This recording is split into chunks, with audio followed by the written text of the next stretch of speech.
Damn it, Cheryl, you've been working with us for 4 months, Connie said. This is the first time we made you come out with us. So don't think about leaving until you've had at least one cocktail. And you won't dance at least a couple of times, Nancy added. Today is Friday, there will be a lot of guys here. And you're a beautiful woman, there won't be any problem finding someone. One drink and I'm leaving, Cheryl replied. No dancing and no men. Cheryl, not that it matters, Helen said. But are you by any chance into girls? Of course not, Cheryl replied. Her new colleagues could not understand her. Only Connie knew the truth about Cheryl's life before she came to work at Zai's company. Cheryl was an attractive brunette, about 5'4" in tall. She had nice but not prominent breasts, a thin waist, and a nice but not particularly noticeable ass. Her best features were her green eyes and long legs. Connie, on the other hand, was blonde and shorter, only 5 feet tall. She had huge breasts and a round butt. She was 10–15 pounds overweight, but everything was in place, and men adored her. Nancy, the youngest of the bunch at 30, was the tallest but had the least curves, a cup breasts and slender, boyish hips. Helen, who was 44, was the oldest, but also the only one of the four who was married and had children. Cheryl was married for over 15 years, but unfortunately her marriage ended just 11 months ago. She was still going through a breakup, which explained her monastic lifestyle. If you're not into girls, then why don't you want to meet a good man? Asked Nancy. Because I already met one and ruined everything, Cheryl replied coldly. Besides, it's impossible to meet a good man in a place like this. Everyone you meet here are hunters for easy prey and one-night stands. No, thank you. Besides Connie, the other women were shocked by Cheryl's words. They looked at her, waiting for her to tell her story. But she was silent. She looked around the room as if trying to find a way out, but her eyes fell on the guy at the table on the other side of the room. Nancy and Connie followed her gaze and surprised expression to the table she was looking at. Cheryl completely forgot about her friends as she looked at the other table. The words of a song from her youth came to her mind. You stand in the corner, turn away. You're running away again. This was the first line from the Vixen song, How Much Love. She reminded Cheryl of how her marriage had progressed. Connie, who frequented this bar often, waved at several guys at the table, and they waved back. One of the guys stood up and walked towards their table. Connie noticed that Cheryl had already stood up and was carefully moving towards the table where the guy was sitting. There was a man Connie had never seen before. He had dark hair. He was lean, but still muscular. He turned his face away from them as if hiding something. He rose smoothly and walked away from the table. He headed towards the toilets along the wall near the door. Several guys asked Cheryl to dance as she tried to get to the man who had left the table. They barely slowed her down. One guy even grabbed her arm and tried to drag her onto the dance floor until she screamed for him to let her go. Connie quickly ran up to her friend. Roger, the guy who came over to talk to Connie, joined them. Cheryl, what happened? Connie asked. Cheryl ignored her friend and turned to Roger. That guy at your table is the one who went to the toilet. Is he your friend? How do you know him? She asked. He was nice, honey, but maybe he's married or something, Connie said. Don't get attached to any guy before you meet him. Maybe he's not your type, or maybe you're not his. Like you said before, not many people come to places like this to meet their other half. Cheryl ignored Connie again. His name is Rob Thomas, isn't it? Roger nodded. He has been working with us for about 2 months. He's a hard worker and a great guy. But he lives like a monk. Many girls at work flirt with him all the time, but apparently he is already in love. This is the first time we were able to get him to come out with us. But something scared him. He returned to her and left. Did you hear that? I scared him, Cheryl said. A tear rolled down her cheek. Connie looked at her friend and her heart sank. Honey, I don't think you scared him. You're probably just not his type. Handsome guys who know they are handsome always think they can choose the women they want. Maybe he likes blondes. What kind of girlfriend does he have? Cheryl asked. Well, she's black and quite broad, Roger chuckled. Connie shrugged. Nothing surprised her anymore. Everyone has their own type, honey, just like we do, she said. It also has 4 chrome wheels, a turbocharged V8 engine, and a running horse in the grill, Roger said. Cheryl looked at Roger in surprise. What? She asked. As far as I can tell, Rob doesn't date girls. He loves his car. The only woman I've ever heard from him is his mother. That sound a few seconds ago on the street was the sound of his Mustang driving onto the track and leaving me here. If I don't hook up with someone today, I'll have to ask one of the other guys to give me a ride home. He winked at Connie. Looks like I'll be busy trying to calm my friend down, Connie said. But you let me know sometime. Connie took Cheryl to her home. She looked around and noticed several photos of Cheryl and Rob together. What surprised her most was the large framed wedding photograph. In the photo, Cheryl looked incredibly happy. It seemed that she was marrying the man of her dreams and was happy beyond belief.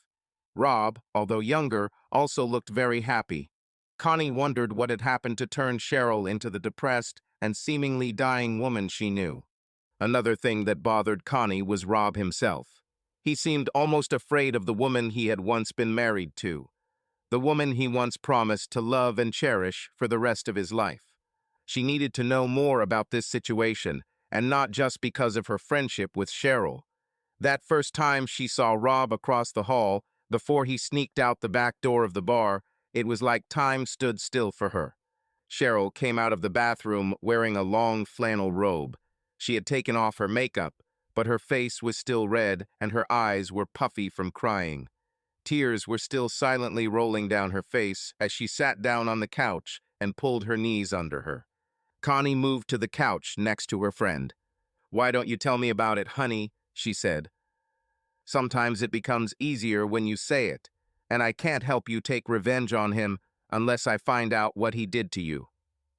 Cheryl stood up for a moment and looked at Connie like she was an idiot.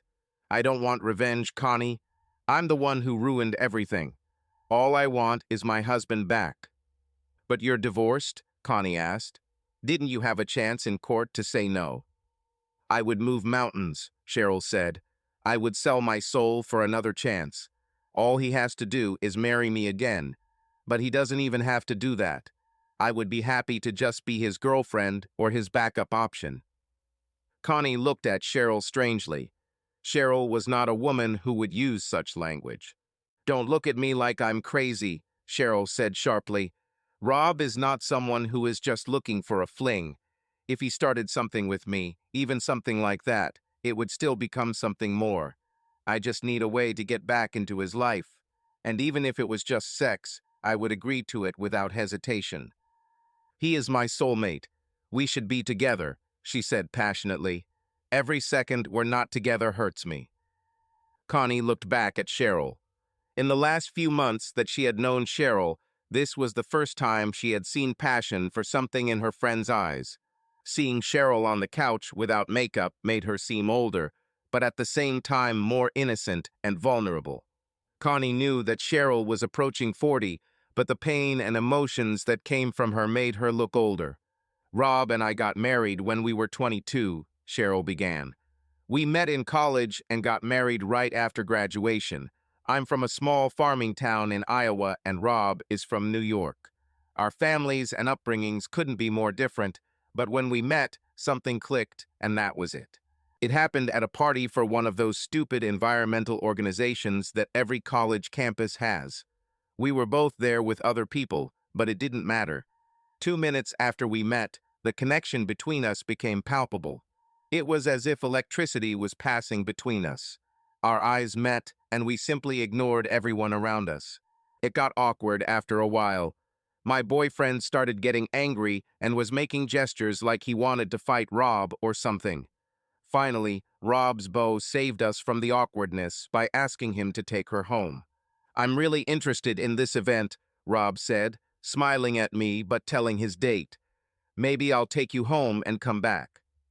"Perhaps this will be better," the girl said, "though I doubt you'll be here alone for long." Can you take me home too? I asked my gentleman.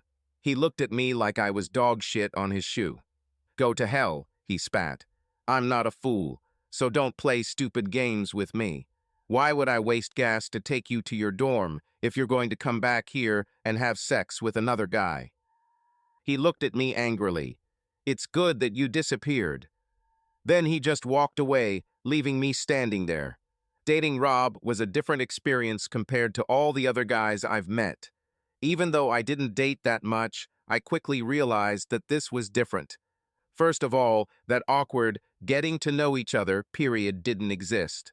From the very first moment he returned to the party, he knew that I would be there waiting for him.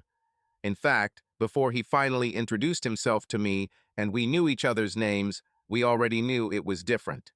Firstly, from the very first date, it seemed that we were already married. There was no doubt that there would be no other meetings or acquaintances. No awkward questions about whether we've become exclusive. We both felt it immediately. There was no more, I want to do this with my life, or after I graduate I'm going to. The rest of our lives will be spent not as me, but as we. We told each other everything that had happened to us up to that moment. Our hopes, our dreams, and what we did before. None of this mattered anymore. We bent our separate futures to fit into our new existence together. Our past relationships were as different as our backgrounds. Rob, of course, by the age of 22 already, had some experience communicating with the opposite sex. On the other hand, I had only recently started dating and was determined to remain a virgin until my wedding night. My grandmother was a virgin at her wedding, my mother was too, and I was determined to continue this family tradition. I expected Rob to be a little intimidated at first by my determination. I was even ready to give in a little in my desire to preserve my virginity before marriage. But Rob told me that if this is what I want, good for him as long as he becomes the man I marry. But you need regular sex, don't you? I asked him. He just smiled at me and said that the feeling he gets from just standing next to me and holding my hand is much better than sex. As is often the case, this laid the foundation for our lives. I loved Rob with all my heart and soul, and he loved me even more. It was as if he was giving me everything he had, and then he went and took even more to give it to me too. My life completely changed after that. Although we were both adults and soon to graduate from college when we met, I quickly began to see myself as part of Rob. Several guys I dated found out I was in a relationship and wanted to know more.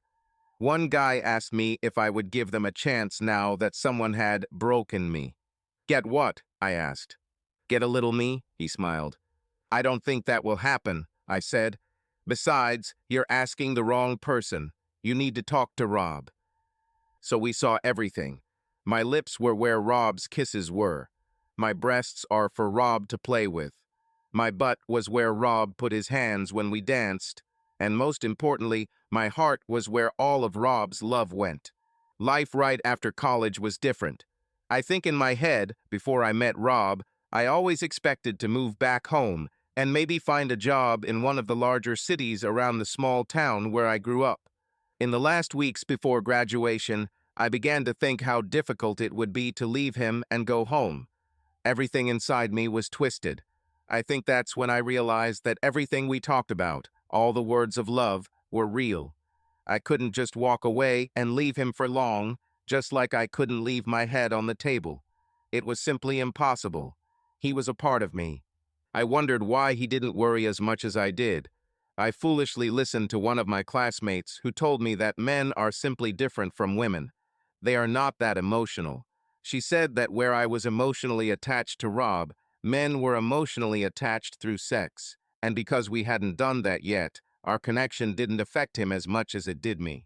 It seemed logical, just like men could spend the night with someone and just walk away and never call the girl again. The girls were often devastated and spent weeks wondering what was wrong with them. I decided to talk to Rob and explain to him how I felt.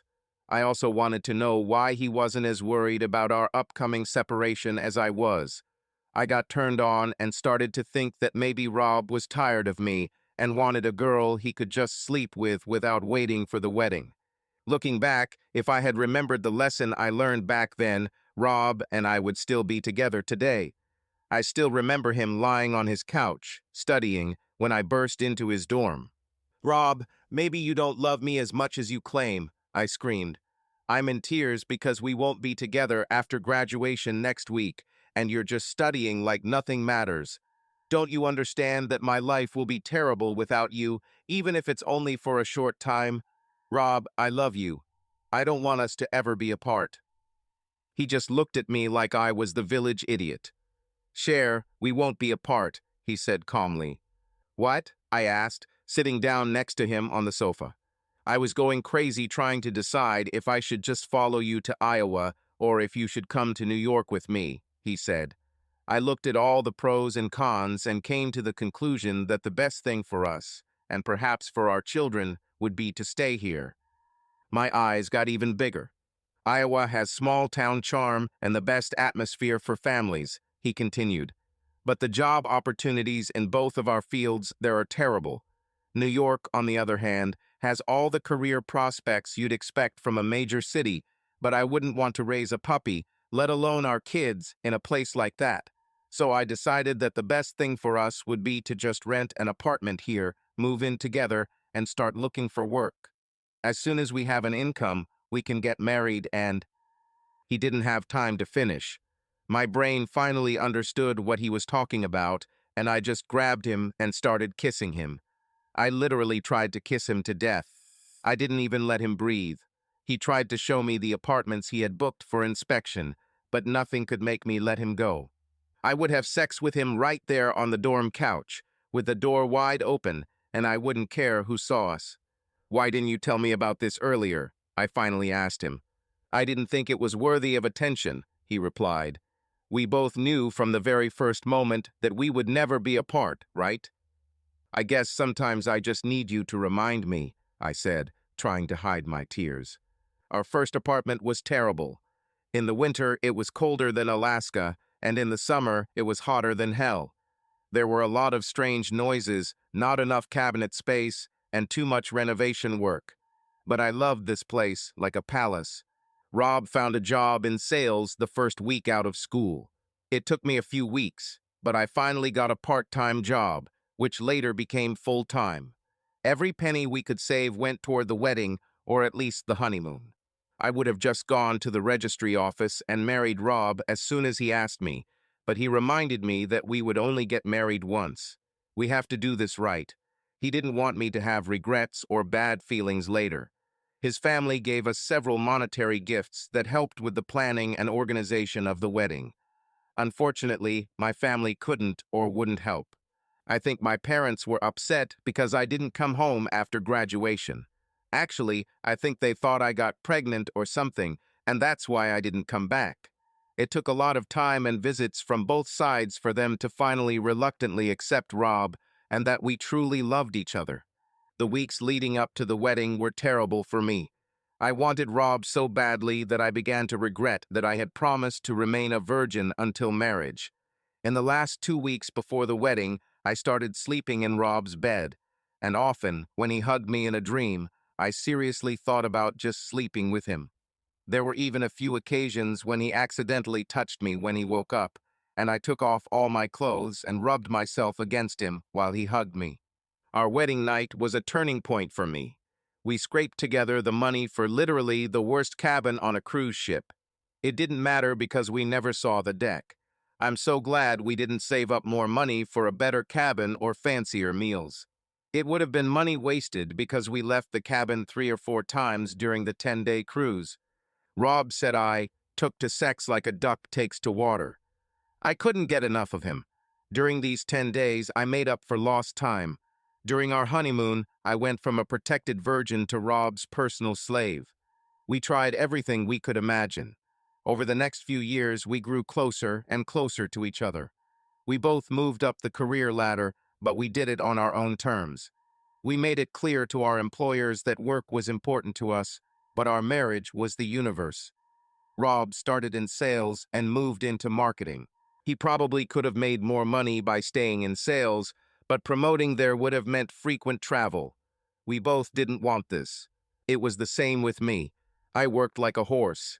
All my bosses claimed that I was one of the hardest working employees in the company. The only problem they had with me was that no matter what happened during the workday, when it was time to go home to my husband, I left. There have been times when I've been told that if I can't stay late after work, I'll probably be fired. Okay, I replied to my manager. I liked working here, but I can easily find another job. But replacing a husband will be much more difficult, if not impossible. Over time, our assets grew. We moved from one apartment to a better one and finally bought a beautiful house. And under pressure from his mother, Rob and I began to seriously discuss the possibility of having children. Rob joked that my body clock was ticking so loudly that he could hear it from outside.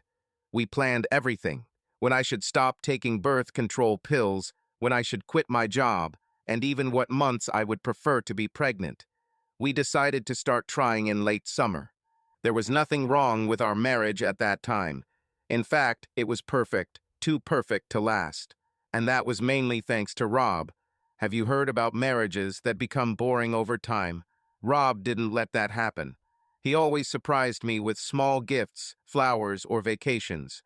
We always had a few dates throughout the week and took classes together to try new activities and keep the relationship fresh. We took acting lessons one summer just for fun.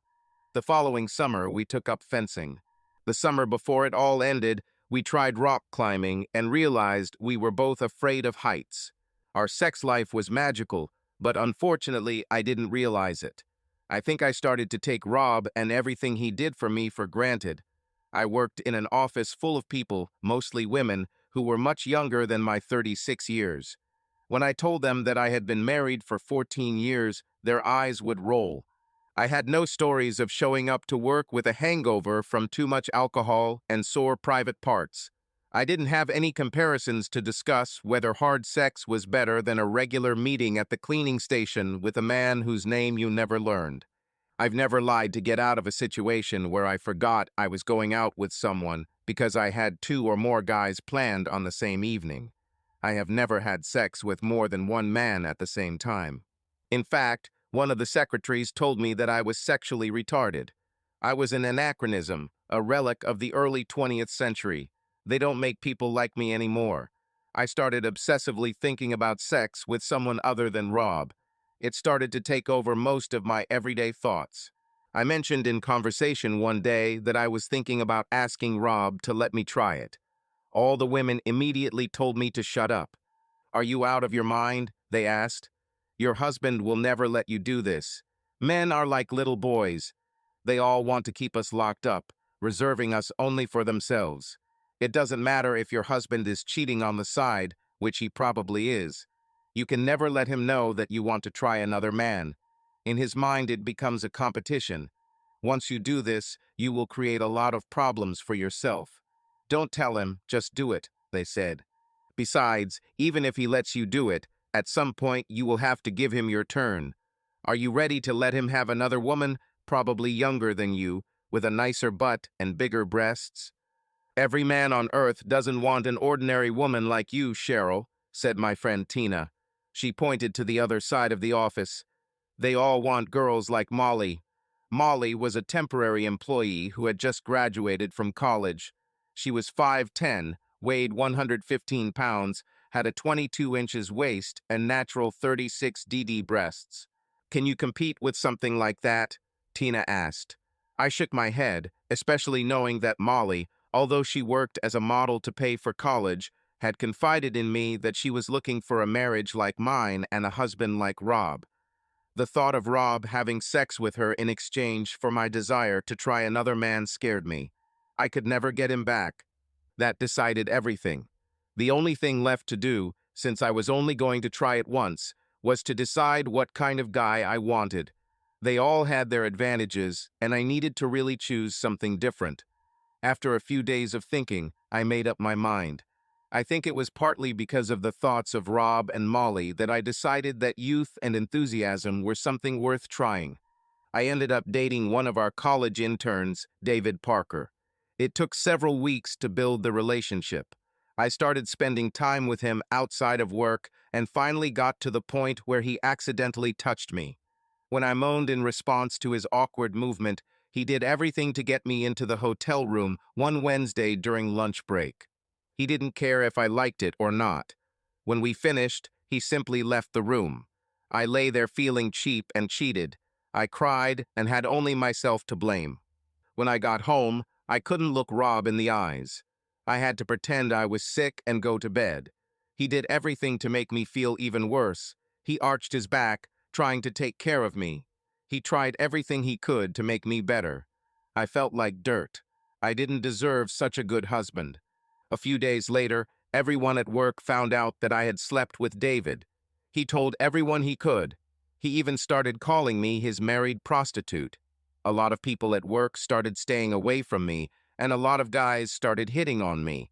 One of the managers even tried to drag me into the storage room and asked me to please him. I realized that for a while I was untouchable and special.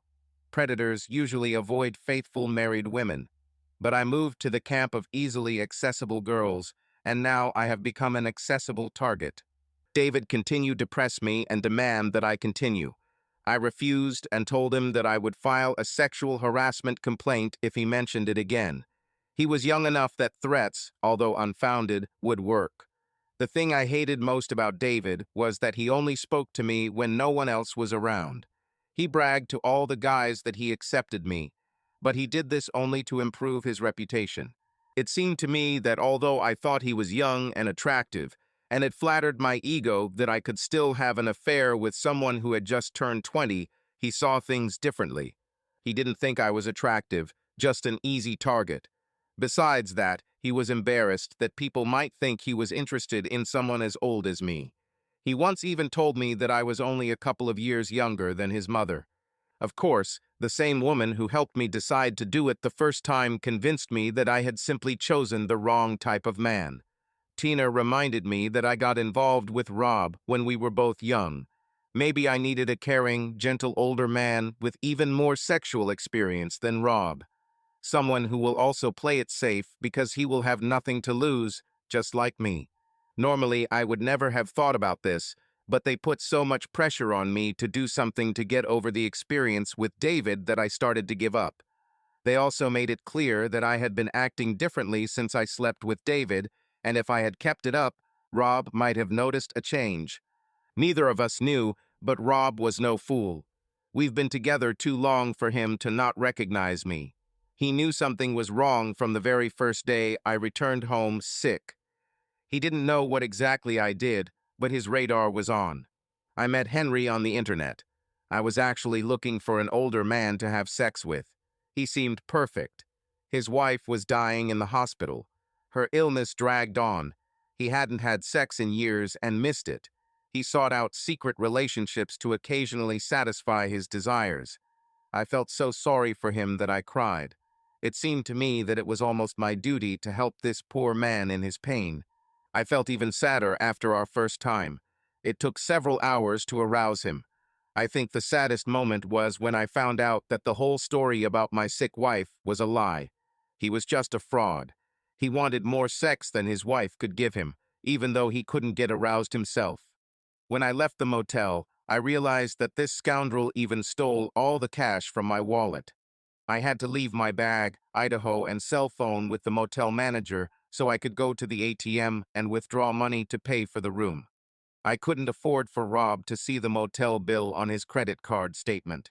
As bad as I felt then, it became even worse when I returned home. I took a shower to look attractive for Rob. Rob and I had sex fairly regularly, usually 4 or 5 nights a week. The problem wasn't our sex, it was my head. Apparently, I was already beginning to take him for granted, and I vowed that I would never make that mistake again.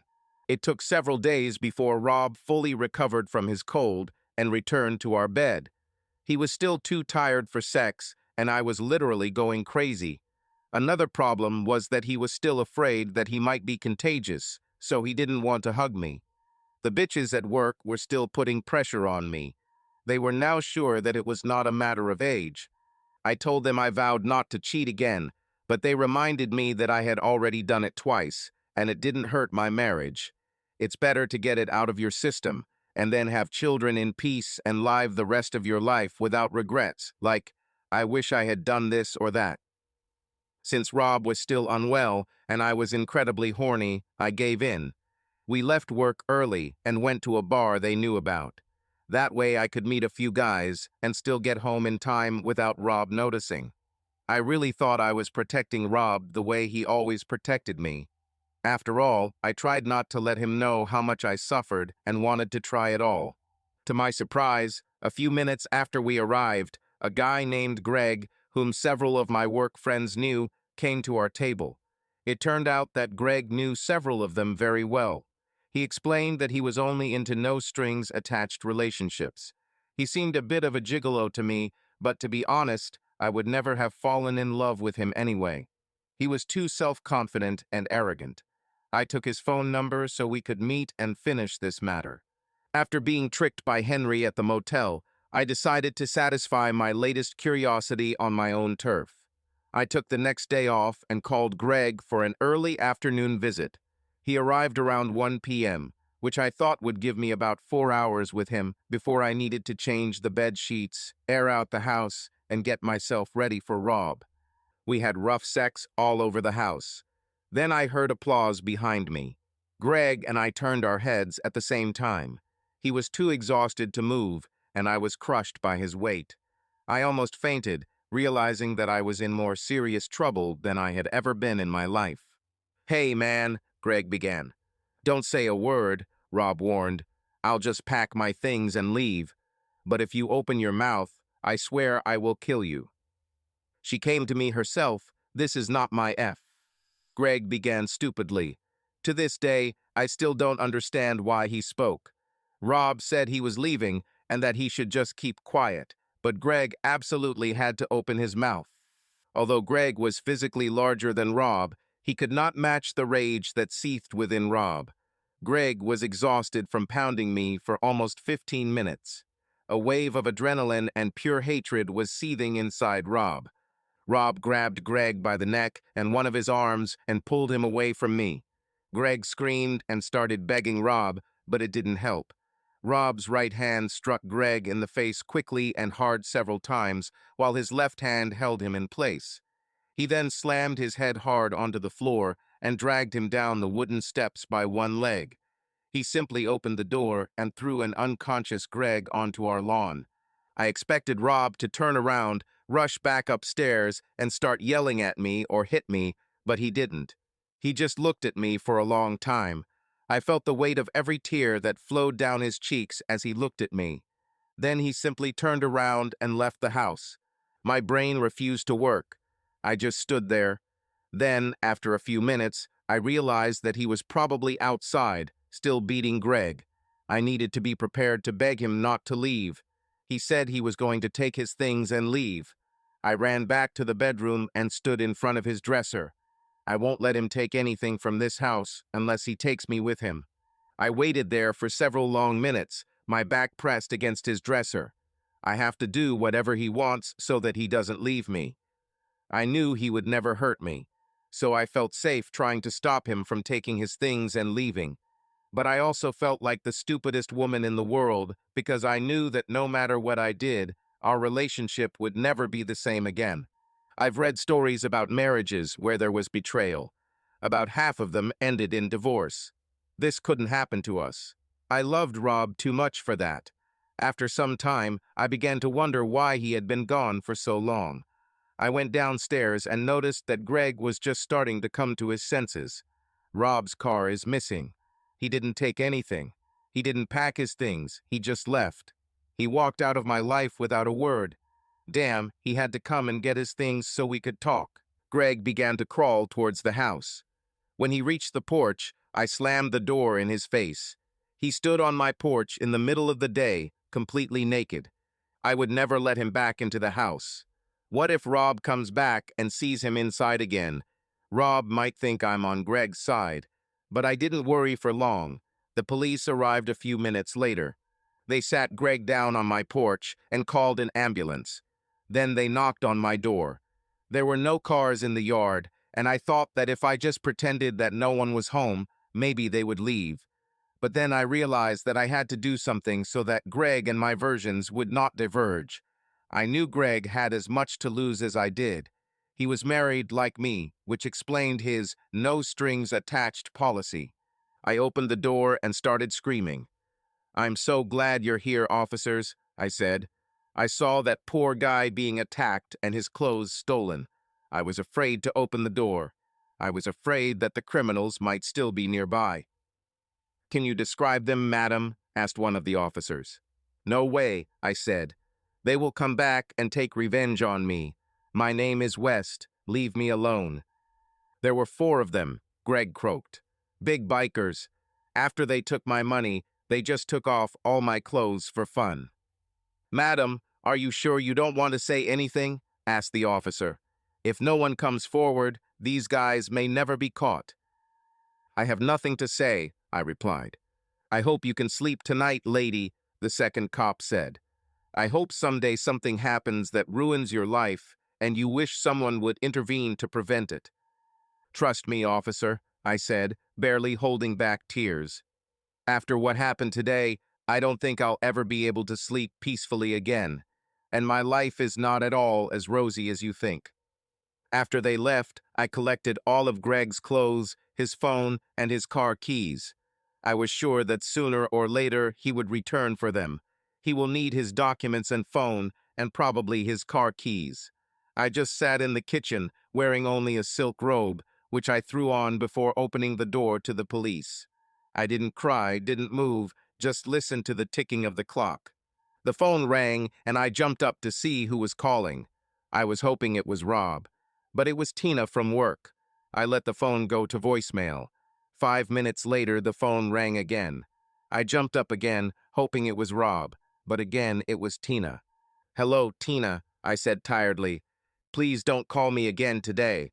I'm not in the mood to talk." "This is not just a friendly call," she said. "I'm trying to help you and Greg with damage control. Do you have all his clothes, phone, wallet, and car keys?" "I have his clothes, phone, and car keys," I said. "I didn't find my wallet. It's probably in his pants." "Great, I'll pick it up in a few minutes," she said. "As soon as Greg has the phone, you can call tomorrow to coordinate your versions. Greg's wife is working late today. We're going to tell her that he was robbed by bikers, the same story you told the police. You can discuss together what was done to it and what they looked like. You may both have to testify. We have to protect Greg's marriage." "I'll throw his junk out on the lawn as soon as I finish talking to you," I said sharply. "I don't need to talk to him because I don't care about his marriage."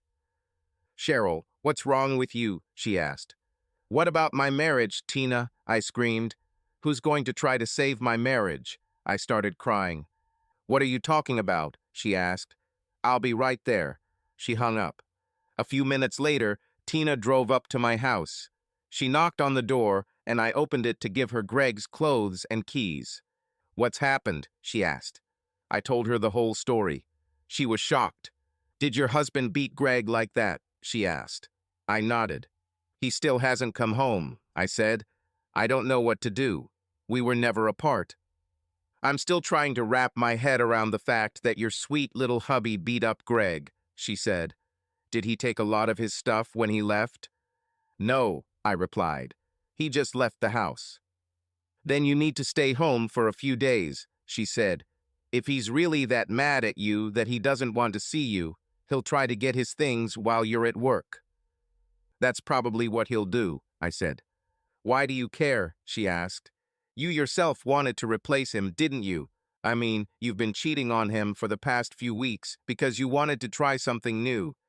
This usually happens when a woman either wants to end her marriage or suspects that her husband is cheating on her. So which of these is true?" "Neither," I replied. "Rob will never cheat on me, just like I will never cheat on him. I can't replace him. He's perfect for me. In fact, I realized this right before I started this whole Greg thing." "Cheryl, why were you sleeping with other men then?" she asked. "Because whether you like it or not, honey, that's exactly what you did. You cheated on your husband." "But I was only listening to you," I screamed. "The only man I've ever been with is Rob. You all talked about variety, trying new things and different guys. It made me feel old and boring. Cheryl, why do you think we go to clubs and bars all the time? She asked me. Because it's fun and exciting, I said. No, she said sadly. We do this because it's better than coming home to an empty apartment alone. Ask any girl who does this. We are all looking for someone who will love us and take care of us always. We want someone who won't judge us or just have and leave us and who won't cheat on us. We are all looking for someone to love us like you do. I bet every woman you've talked to in the office is just jealous of what you have. That's why we all hate that bitch Molly. She is the only one who admits what she wants. So we're all trying to pretend we're okay with what we're doing, but I bet any of those women would gladly trade places with you. Oh no, I said, realizing what I had done. Do you know how many times I went home with some guy, let him have me, and pretended the terrible sex was good, only for him to then take me to a party, she asked. And when sex is truly great, it's when the other person is really trying to please you because they love you. She shook her head. And most of the time you realize that they don't care about you. They will only call you as long as you agree. Even then, as soon as a guy gets bored with you or gets tired of having sex with you, he leaves, unless you do something wilder. At first, they just want you so badly that they will do anything to get it. She spoke as if she had been through it herself. Once they get it, the power shifts. You have to keep giving to them to keep them. Trust me, every one of those women in the office was always jealous of you. I started crying even louder. Hey, she said, it might not be as bad as you think. If he loves you as much as you've always said he does, maybe he'll forgive you. But whatever you do, be here when he comes back for his things. Call all his friends you know and find him, but never stop fighting for him. Never give up. You'll never find love like this again. While we were talking, she was going through Greg's clothes, but she couldn't find his wallet. She asked me to return it when I found it. The next morning, I called work again and said I was sick. I put on Rob's favorite outfit and started cooking his favorite dish. Then I sat down at the kitchen table and waited. By lunchtime, he did not call and did not return home. I made a list of all of Rob's friends and started calling them. Nobody saw him. I called his work and was told that Rob was taking the day off. In desperation, I finally called his mom. She hadn't heard of him either. I checked our bank accounts and found good news. Rob did not withdraw money from the accounts or close them. He didn't even use his credit card for the hotel yesterday or today.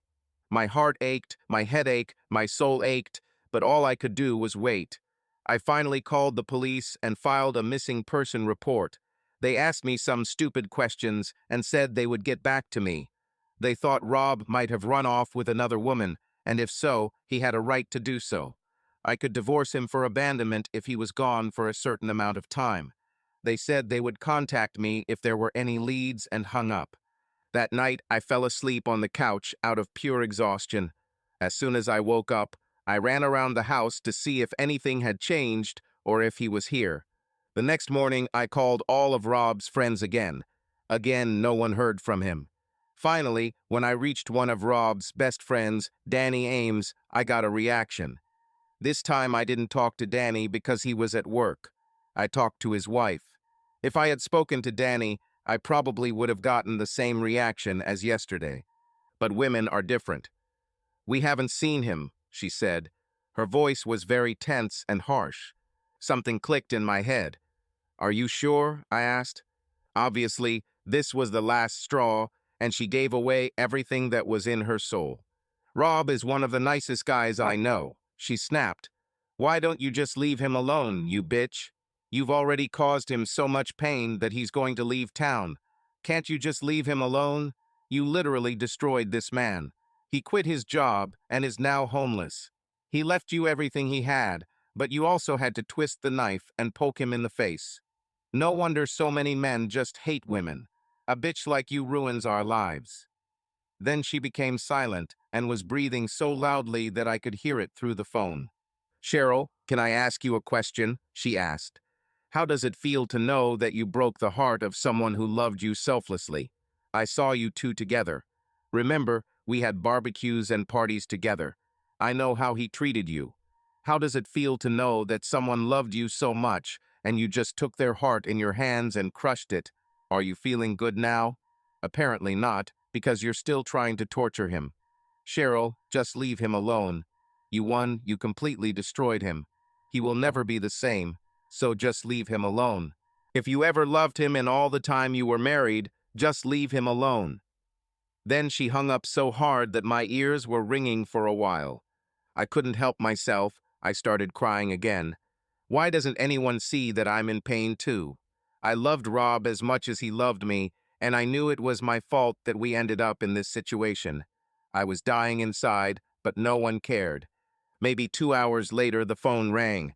I didn't recognize the number. "Hello," I said in a wooden voice. "Where should I send his things?" shouted the indignant woman. At first, I thought she was talking about Rob. I told Greg the last time he tried to pull this bullshit that if he cheated on me again, it was over between us. Now he is completely yours, home destroyer. As soon as I find out where you live, I will beat you to a pulp. But first, I'll show you a photo. I want to see if you're so insensitive that you don't care that the man you're cheating with had 3 small children who depended on him. How could he do this to his children? A bitch like you probably doesn't have children. You just want to have sex with whoever you want, and there are no consequences. You just destroyed our family, so I hope you feel really good now, bitch. Then she hung up too. I didn't understand why she blamed me. I didn't know Greg had children. Hell, I barely knew he was married. He made it seem like his wife, and he were going to get a divorce. I think they'll probably actually get divorced now. I felt sorry for the children. But as cold as it may sound, this is Greg's problem and his responsibility, not mine. My problem was to get Rob back, and I was willing to do whatever it took to get there. I decided to go to Danny's house and talk to Angie. She might want to beat me up, and I'll let her do it if she tells me anything about Rob. But she was the only person I knew who admitted to seeing him in the last 2 days. I was torn between going to Angie's and what if Rob came home and got his things while I was gone. I called Angie and begged her to come and talk to me. I begged her, for the sake of the entire time we'd known each other, to at least let me speak, and if she didn't like what I had to say, she could just leave. If she can figure out that I just made a mistake, maybe she'll tell me what she knows. She said she would think about coming, but didn't think it was a good idea. She said she was afraid that if she saw me, she might beat me up, so maybe we should talk on the phone. Then she added that perhaps she would come after all or just call back. Or maybe he will do neither one nor the other. I felt like she had to call someone to make a decision. I didn't know if she wanted to call Rob or Danny, but I hoped she would tell me something. I dozed off again, sitting at the kitchen table. A knock on the door woke me up. I looked out the window and saw a woman standing on my back porch. I walked around the house when I didn't see anyone in front, she said with a smile. She looked like a girl just out of college. I was sure that she was selling something, and I wanted to get rid of her as quickly as possible and return to my misfortune. "Are you Cheryl Thomas?" she asked joyfully. "Yes," I replied. I thought that these sales companies were probably starting to buy identities and information about potential clients, just like they do on the internet. She handed me a stack of papers, and I reflexively accepted them. "It's been handed to you." She smiled even wider. "Have a nice day, ma'am, and don't forget to spay or neuter your pet." There should be a law against what that little bastard did to me. I haven't eaten anything for the last 3 days. I became depressed and could barely hold on. When I looked at the papers she handed me and read them, I fell into even greater shock and collapsed on the floor.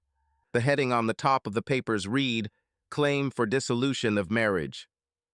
As I fell to the floor, I remember my eyes focusing on her tight, firm little ass that swayed flirtatiously from side to side as she walked away from me. This bitch was actually reading another stack of papers as she walked. Is this really her damn job? She just ruins one marriage after another all day and then goes home and has dinner. Maybe one day she'll have to serve her own husband with divorce papers.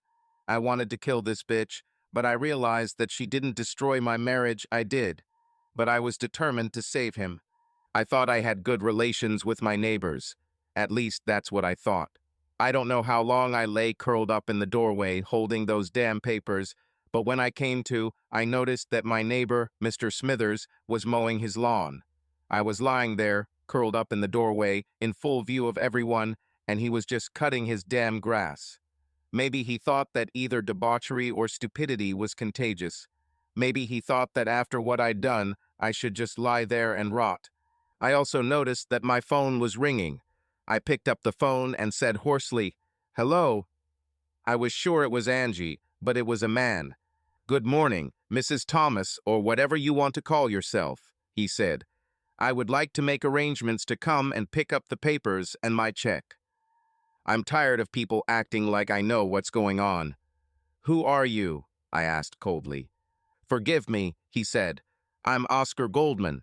I am representing your ex-husband in a divorce case. According to our agreement, I must come and pick up the papers and check from you. In a few months, everything will be finished and decided." "Wait, Perry Mason," I growled. "I'm not a lawyer, but I know that's not how it works. I should hire a lawyer too. We then set up meetings and discuss whether both parties want a divorce and whether we can go to counseling. Then, if we can't resolve our differences, we schedule more meetings to discuss the division of property, blah, blah, blah. But believe me, there will be no divorce here." "No, ma'am," he replied sharply. "In our state, if you are married without children, you can get a no-contest divorce in 90 days if there are no issues regarding property or child support. I do this for a flat fee of $189. My client assures me that this is one of those cases. I assume you have already received the papers and have seen his proposed agreement." "First of all, I haven't had a chance to look at your damn papers yet," I screamed into the phone. "And secondly, this divorce will definitely be contested. I will never agree to divorce him.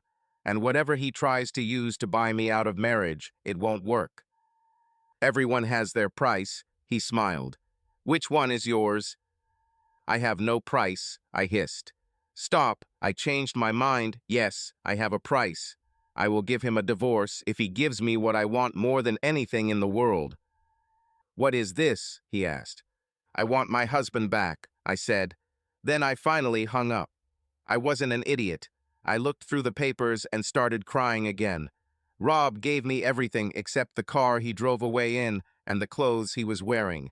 He even offered to return the car when he got to where he was going. I had my own car. Why would he think that I needed his in addition? It was obvious that Rob just wanted to get away from me. He was ready to just leave, and he left. I still had the house, all of our money, which was mostly his, all of our investments, even his clothes and personal items. He gave me everything he had just to get rid of me. He didn't even tell anyone what I did. He just wanted freedom. But I loved him too much to give it to him. Almost a month later, despite the fact that I hired a lawyer and tried to challenge the divorce, the judge approved it. He wondered what I had done to Rob to make him literally just walk out of the house and leave me everything he had worked for almost 15 years to get away from me. My lawyer immediately raised the issue that Rob was making significantly more money than I was, so there had to be some kind of alimony agreement. The judge thought it was my idea, so he approached me. "Woman, when this man left this state, he was homeless. As far as I understand, he quit his job and left you everything he had, even his clothes. What else can you take from him? Do you want me to put him in jail too?" God, I wish this judge could put Rob in jail. I would have been there with him right away. I would talk to him every day until he forgave me. "Your Honor, my client has not had the opportunity to even briefly speak with her husband since he left her. Usually a meeting is envisaged between the offended spouses to resolve issues," my lawyer said. "Lawyer, you read too many damn internet stories about divorce. There is no law or statute that provides for this. All documents have been submitted correctly. Divorce granted. If I had any say in the matter, I would have changed the property division to the standard 50-50, but this poor guy just wanted to walk away with the rest of his dignity. Let's leave it to him." The divorce will be finalized in 60 days. Next thing. He hit his hammer, looked at me, and shook his head. I was sure he muttered, "bitch," under his breath. He then called the next case. I quit my job. I couldn't work there anymore. Every guy thought I was an easy target and desperate. All the women thought I was stupid. I stayed home for a while, living off our savings. I used some of our investment to pay off my mortgage and refinance it so I could afford a house on my own. I tried to improve relations with some of our friends, but no one wanted to be friends with me. Apparently, rumors quickly spread about what I had done, how I destroyed 2 families and deprived 3 small children of their father. I also humiliated Rob, who everyone thought was a decent person and who didn't deserve what happened to him. It seemed like no one cared about my pain. About a month after our divorce was finalized, Greg showed up. He was drunk and wanted sex. He said I owed him because he didn't tell anyone that it was Rob who ruined his face. I tried to close the door on him, but he put his foot in it to hold it open. I snapped the chain shut and ran to the kitchen to grab the biggest knife I could find. When he reached through the door to try to remove the chain, I cut him. A small cut, and he knew I was serious. He looked at me in surprise. I think he thought I was playing some kind of game, but I hated the bastard. "You'll never have me again," he chuckled. "Bitch." "Oh, look," I smiled. "My husband is arriving." Greg looked back, and it seemed to me that fear showed on his face. He didn't want to deal with Rob again. He ran away, and I never saw him again. Over the past few months, I have begun to rebuild my relationship with Rob's mom. She always considered me a daughter, and I think I convinced her that I loved her son more than life itself. She knows that I made a colossal mistake that I may never be able to correct. She has forgiven me and sometimes reads cards and emails from him to me, but she will not take my side or try to help me contact him. She didn't even tell me he was back in this state. There will never be another man for me, that's for sure. That's why I didn't go out to bars with you anymore, even tonight. Like I said, my intention was to just have a drink and go home. I went because I really couldn't stand being alone today. That's probably why Rob came out tonight too. Connie looked into Cheryl's eyes and noticed how tears began flowing down her friend's cheeks again in fresh streams. Something made her very upset again. "What's so bad about tonight?" Connie asked. "Today would have been our anniversary," Cheryl replied, crying. "Well, then tonight is a great time to start, isn't it?" Connie asked. "Start what?" Cheryl asked through tears. "Our plan is to get him back," Connie said. "Are you still talking about some kind of retribution?" Cheryl asked. "Why should you take revenge? He didn't do anything wrong, did he? To be honest, you did it. But when I talked about coming back, I meant the 2 of you reuniting," Connie said. "Are you serious?" Cheryl asked, perking up. "Sure, seriously," Connie said. "I know it seems impossible, but it's actually not that hard." Cheryl looked at Connie strangely. "Why do you think so?" she asked. "Because you both still love each other," Connie said. "That kind of love is very difficult to find, so that must mean something. It may take some time, and we will have setbacks and mistakes along the way, but if you are willing to commit yourself fully to it, we can do it." "I will do whatever it takes to get Rob back," Cheryl said. "Okay, then we need to start planning," Connie said. "What does he think about what happened between you?" "I don't know," Cheryl said. "I haven't spoken to him since he caught me. He just disappeared and no one said anything to me. Even the people who knew where he was didn't tell me anything. When I saw him tonight, it was the first time I've seen him since this happened." "No wonder you're so excited," Connie said. "I didn't even know he was back in town, let alone that he was working somewhere nearby. I don't know anything else about him," Cheryl said. "Well, except for one thing." "And what is this?" Connie asked. "That there is one woman who will love him until the last day of her life," Cheryl said. "No matter what." "Sorry, honey," Connie said, "but this doesn't help us. We need specific information about what he is like now. This experience with you has probably changed him. Did you notice anything different about him?" "Well, he seems more muscular," Cheryl said. and he seems less open, less trusting than before. He just seems sadder. What did you expect? Connie asked. Sweetheart, if he loved you as much as you say, what you did to him probably made him feel like you ripped his heart out of his chest with a shovel and handed it to him. He won't trust anyone easily, especially a woman, and especially not you. He will probably do anything to avoid having to feel that way again. So it will be very difficult. But not impossible, right? Cheryl asked with a hint of desperation in her voice. Why do you want to do this? Connie asked, changing the subject. Do you want this for yourself? Do you need to get him back to regain what you once had? Or do you just like the way he has sex with you?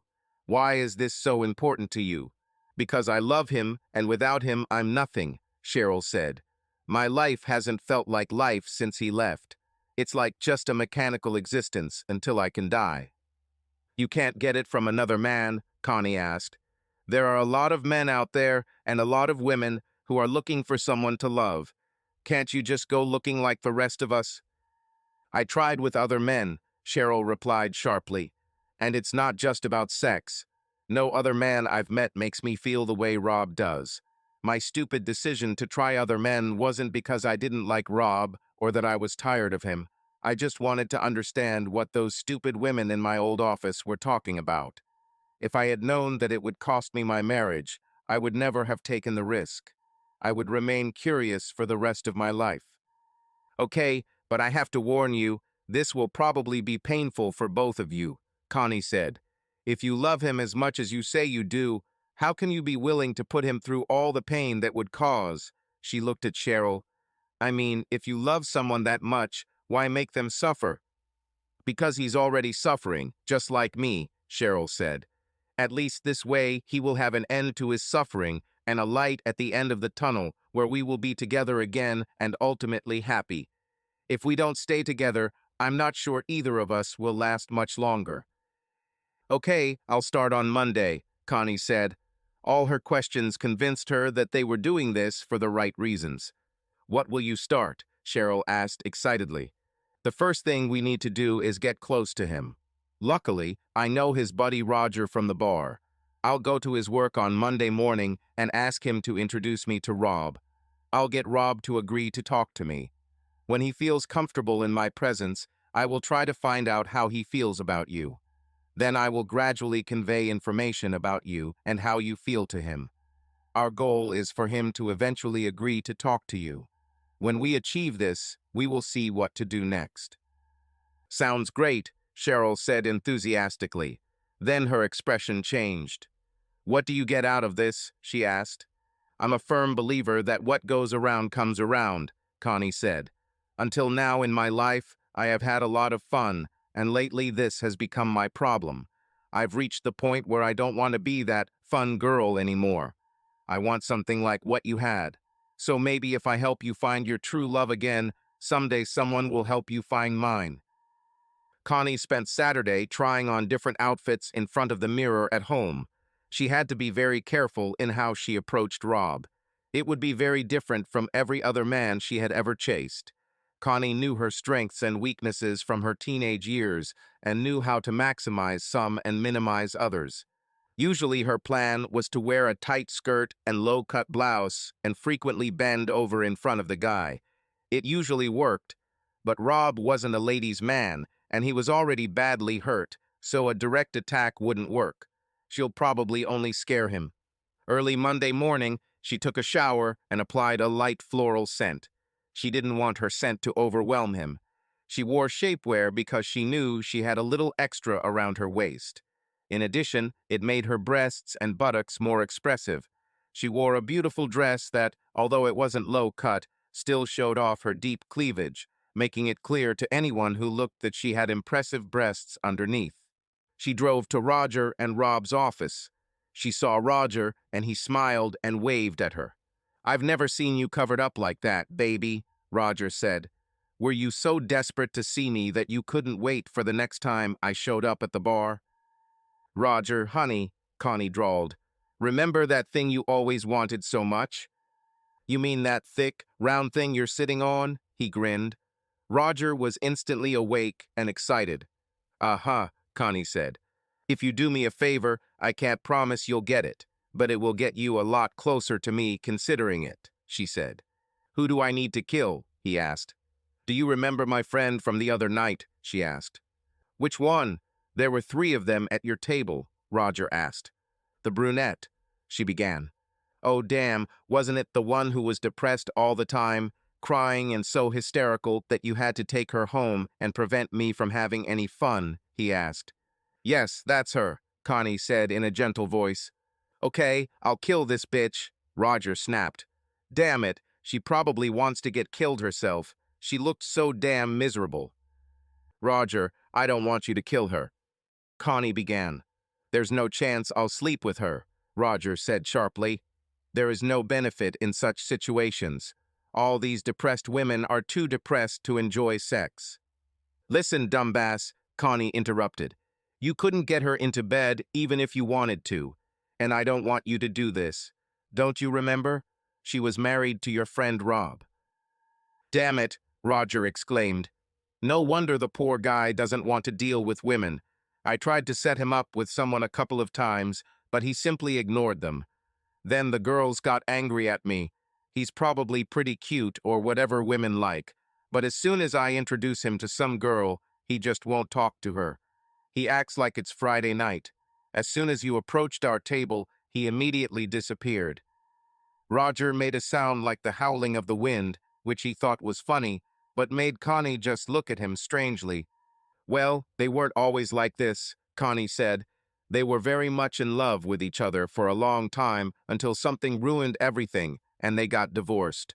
Now they are both unhappy without each other, and I intend to bring them together again. Good luck with that, Roger chuckled. I need you to introduce me to him and stay with us until he starts talking to me, Connie said. Then I can handle it myself. Oh, so you want your friend's man. You seem to be quite the scandalous girl, right? Well, I don't care as long as I get mine. I'm ready for a threesome if you're interested, he grinned. Just do me this favor, please, Connie said, smiling. She thought about what Cheryl had told her, especially the things that pertained to her and Rob's relationship. Connie made several decisions about her own life. The first one was that she was really tired of being the fun girl everyone had and then left alone while they went back to their wives and girlfriends. It's time to find your own partner. She was completely honest with Cheryl about this. It was also true that Connie really wanted to help Cheryl get Rob back. She sincerely wanted to see Cheryl happy, although she doubted that this was possible. The look in Rob's eyes was even worse than Cheryl's. It seemed that his soul was wounded. Connie didn't believe he would ever take back the woman who did this to him. If he does, great for Cheryl, but if he doesn't, Connie wouldn't mind if Rob ended up in her bed one day. Roger took her hand and led her down the corridor. He knocked once on the office door and entered. The man in the office was talking on the phone. He turned to look at them, still talking into the phone. He nodded to Roger and looked at Connie appraisingly. His face showed no emotion as he assessed her. What happened, Rog? Rob asked when he hung up. Yeah, nothing special, bro, Roger said. This concerns your noisy gasoline victim. Be careful about insulting the love of my life, Rob smiled. His tone suggested he was joking when he called the car the love of his life, but Connie wasn't sure he was joking. Anyway, Rob, do you remember that Friday night I finally talked you into going to the bar with us? Rob nodded, and Connie noticed his face and shoulders tense at the memory. I brought Connie to talk to you about your religion, and you just disappeared, Roger said. Connie saw Rob replaying this moment in his head. The tension in his body was so strong that she thought he might break.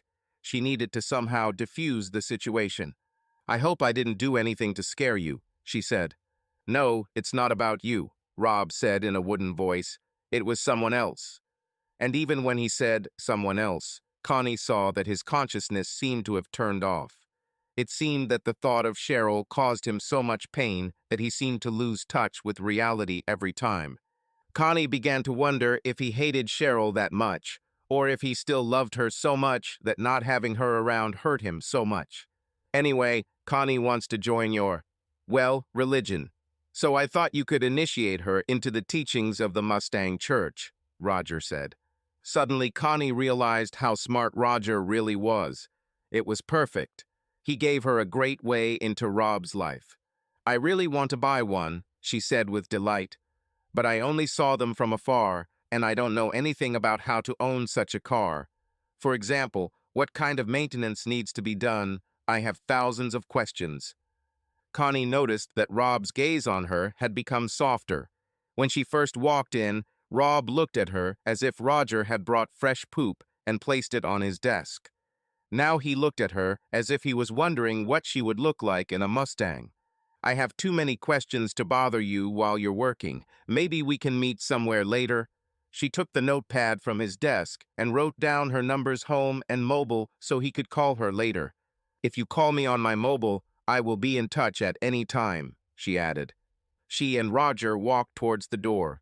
Connie, standing in the doorway, turned around and said to Rob, I promise there will be no one else, just you and me and your car, of course. Then he and Roger closed the door, leaving Rob alone with his thoughts. As soon as Connie and Roger closed the door, Roger noticed that there was no one in the hallway. He took the moment to grab Connie's buttocks. Well, how did I cope? He asked. I have to admit, it was very clever, she said. So I'm entitled to something, he asked. I said I'd think about it. She began. Connie nodded and smiled. She patted Roger on the shoulder. Then you need to convince him to call me, don't you? She said, knowing that she would never have any sexual relations with him again. She kept thinking about what she had learned about Rob and Cheryl. When they met in their 20s, he was already sexually active, but he put it on hold for her. He didn't make an issue of it or complain because, as important as sex was, Cheryl was more important to him. It was like her mother once said many years ago, if a man really loves you, he will wait. All men ever wanted from Connie was sex. If they didn't get it, they moved on to another woman. When they got it, they still ended up leaving. She was just a body to them, and Roger saw only that in her. There couldn't be a future between them, so why waste time on it? There was one more thing that she had never noticed before: jealousy. Rob loved Cheryl so much that seeing her with another man destroyed him. This drove him to the point of violence, almost killing a man and causing him to leave his life, career, marriage, and everything he had. The thought of sharing someone he loved so much drove him crazy, and as she saw, he was still suffering from it. Roger didn't care who slept with Connie. He was ready to share it and even be one of the 5, if only he received his share. If he cared even a little about her, he wouldn't be able to do this.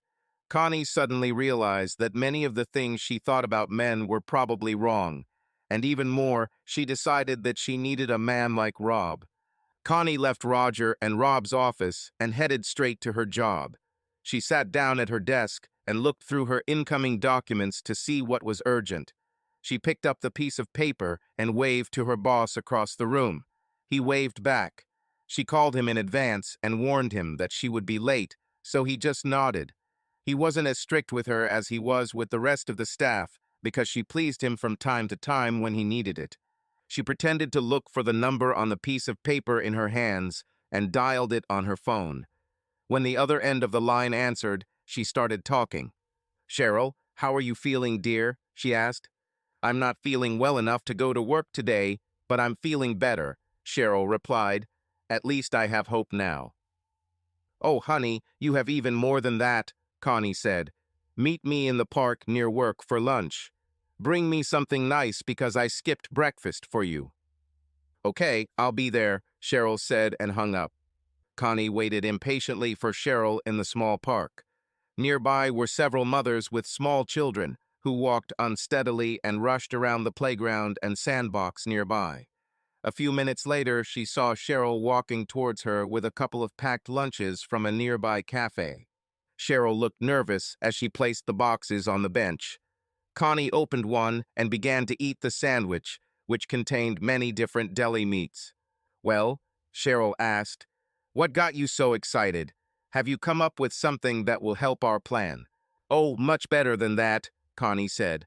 She took a can of Pepsi from the box and opened it. Well, tell me, Cheryl insisted. Okay, Connie said, pretending it didn't matter. I talked to Rob today. I gave him my phone numbers, and I hope that he will call me soon so that we can meet and talk. Cheryl was shocked. She sat down on the bench and did not move for a long time, and then her face broke into a smile. How is he? What did he say? Did he mention me? Did you mention me? Does he hate me? Where was he? How long has he been back in town? She asked all the questions in a hurry, without stopping to take a breath. He's okay, Connie said slowly. He didn't mention you. When I hinted about you, a shadow passed over his face. He was very tense when he thought about you. This is bad, isn't it? Cheryl asked. That means he hates me. And then the tears began to fall. Cheryl, it's too early to judge. We don't know what this means. Maybe it just means he's still upset because he loved you so much, Connie said. We need to give this a little time. Just as Cheryl was ready to ask another round of questions, Connie's phone rang. Hello, Connie said. She smiled and said in a very soft voice, Yes, I would really like that. Yes, of course, I promise. We'll be all alone. Maybe you can show me yours first, and then we'll see what happens. Cheryl just frowned as she listened to the conversation. One of your guys? She grinned as Connie hung up. No, yours, Connie grinned in response. Cheryl's face darkened with anger. Connie laughed at her friend. We were talking about cars, dumbass, she said. The only way he would talk to me was to convince him that I wanted to buy a Mustang. He loves his car so much that it has apparently become something of a religion for him. I think he transferred all the love he felt for you to this car. Cheryl smiled. Why are you smiling like that now? Connie asked. I don't mind him being in love with a car, Cheryl said. I would die if I found out that he was wasting his energy on another woman. I can survive the car. Why? Connie asked. Because he's mine, Cheryl said fiercely. Divorced or not, he is mine. I don't want to hear about him having sex with another woman. It would kill me. You mean how you did this to him? Connie asked. Cheryl turned pale and began to cry. It didn't mean anything. It was just sex. It had nothing to do with my love for him. I just needed to know what it was like, Cheryl said. So how is this different from if he had sex with someone else? Connie asked. You're really confusing me, Cheryl. Women always put men down for chasing sex without understanding romance or the true meaning of emotional connection. You had this guy who worshipped the ground you walked on, and you ruined everything by cheating on him. You constantly try to justify it by saying it was just sex or satisfying curiosity. But when we raise the question that he can do the same, that's another story. It's double standards, isn't it? It just sounds crazy. Cheryl looked at her feet. I can't change the past. I can only make the future better, she said. Cheryl, I really hope you understand what you had, Connie said. Roger told me today that he wouldn't mind being fifth in line to sleep with me. In his understanding, the main thing is that he enjoys it. It made me realize that none of the guys I was with cared about me. Connie also lowered her head. I understand now why you were so upset, but you have to face the fact that you may have hurt him too much to get back what you had. I didn't realize it myself until I saw him today. It was much harder for him than for you. At least you knew what was going on. At least you did the things that ruined your marriage. At least you were looking for something. And he was stunned by the one who was the most important person to him. He may never love or even trust anyone again. I'll let you know what happens when I meet him tonight. When Connie finished work, she drove to the same bar where she first saw Rob. She took the same table where he sat with his friends, including Roger. Since the morning, the thought of Roger had irritated Connie. She had thought several times about the possibility of a more serious relationship between them, but now she realized that this was impossible. Of course, in this idiot's defense, there were many times when she was so overcome with desire that any man would do, and then she looked for Roger. Maybe it was because she was getting older, but things started to feel different. The thought of making love to the same man over and over again made her bored and disgusted. She never had any doubts about married men because she believed she was just borrowing them, not stealing them, because she never intended for anything long-term. But lately, the thought of having her own man has started to make her warm. The biggest shock to her was what happened to Cheryl this afternoon.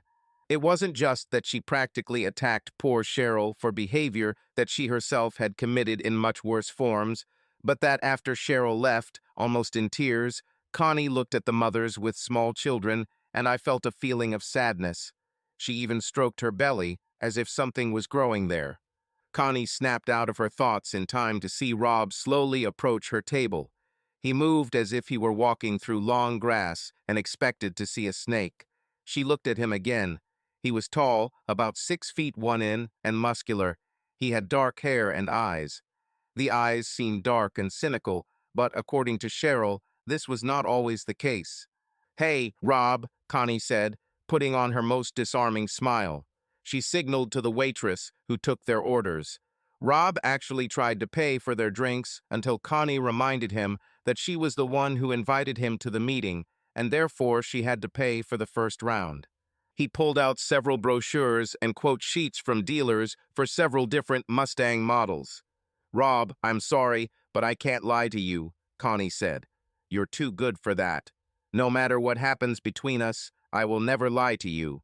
I will never be dishonest with you in any aspect." He nodded and looked at her. Connie thought he relaxed a little. "I'd really like to see your car," Connie said, "but I don't think I can afford one. The main reason I wanted to talk to you. Well, there are two. You won't like one very much, but I hope you will like the second." He stood up and prepared to leave. "Rob, please don't go," Connie said. "I'm not interested," he said. "Isn't it interesting?" Connie asked. "Roger told me that you want something from me. He warned me to be careful, but he needed me to at least show up because of some agreement you made with him," Rob said. "So Roger told everything," Connie answered sharply. He nodded. "Why did he do this?" "Brothers are more important than women," Rob chuckled. "But you came anyway," she asked. "Why?"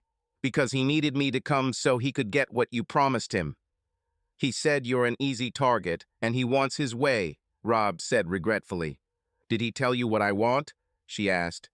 "All I know is that it has something to do with her," he said. "But it doesn't matter. I'm done with her. It took me almost a year, but now I am stronger. As the Who song says, I won't be fooled again." "So you're done with her, huh?" Connie asked.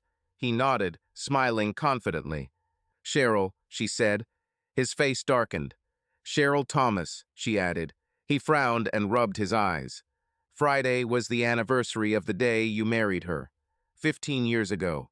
It was the happiest day of your life, wasn't it?" "No," he croaked. "Are you lying to me, Rob?" she asked. "No," he said angrily. "It was only the second lucky day. The first was the one when I met her."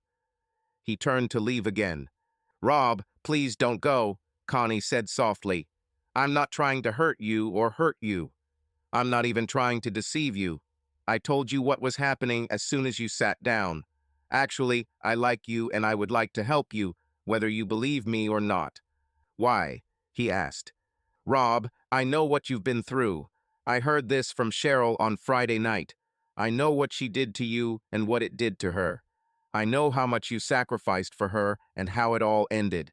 I know how meeting her and falling in love with her changed your life.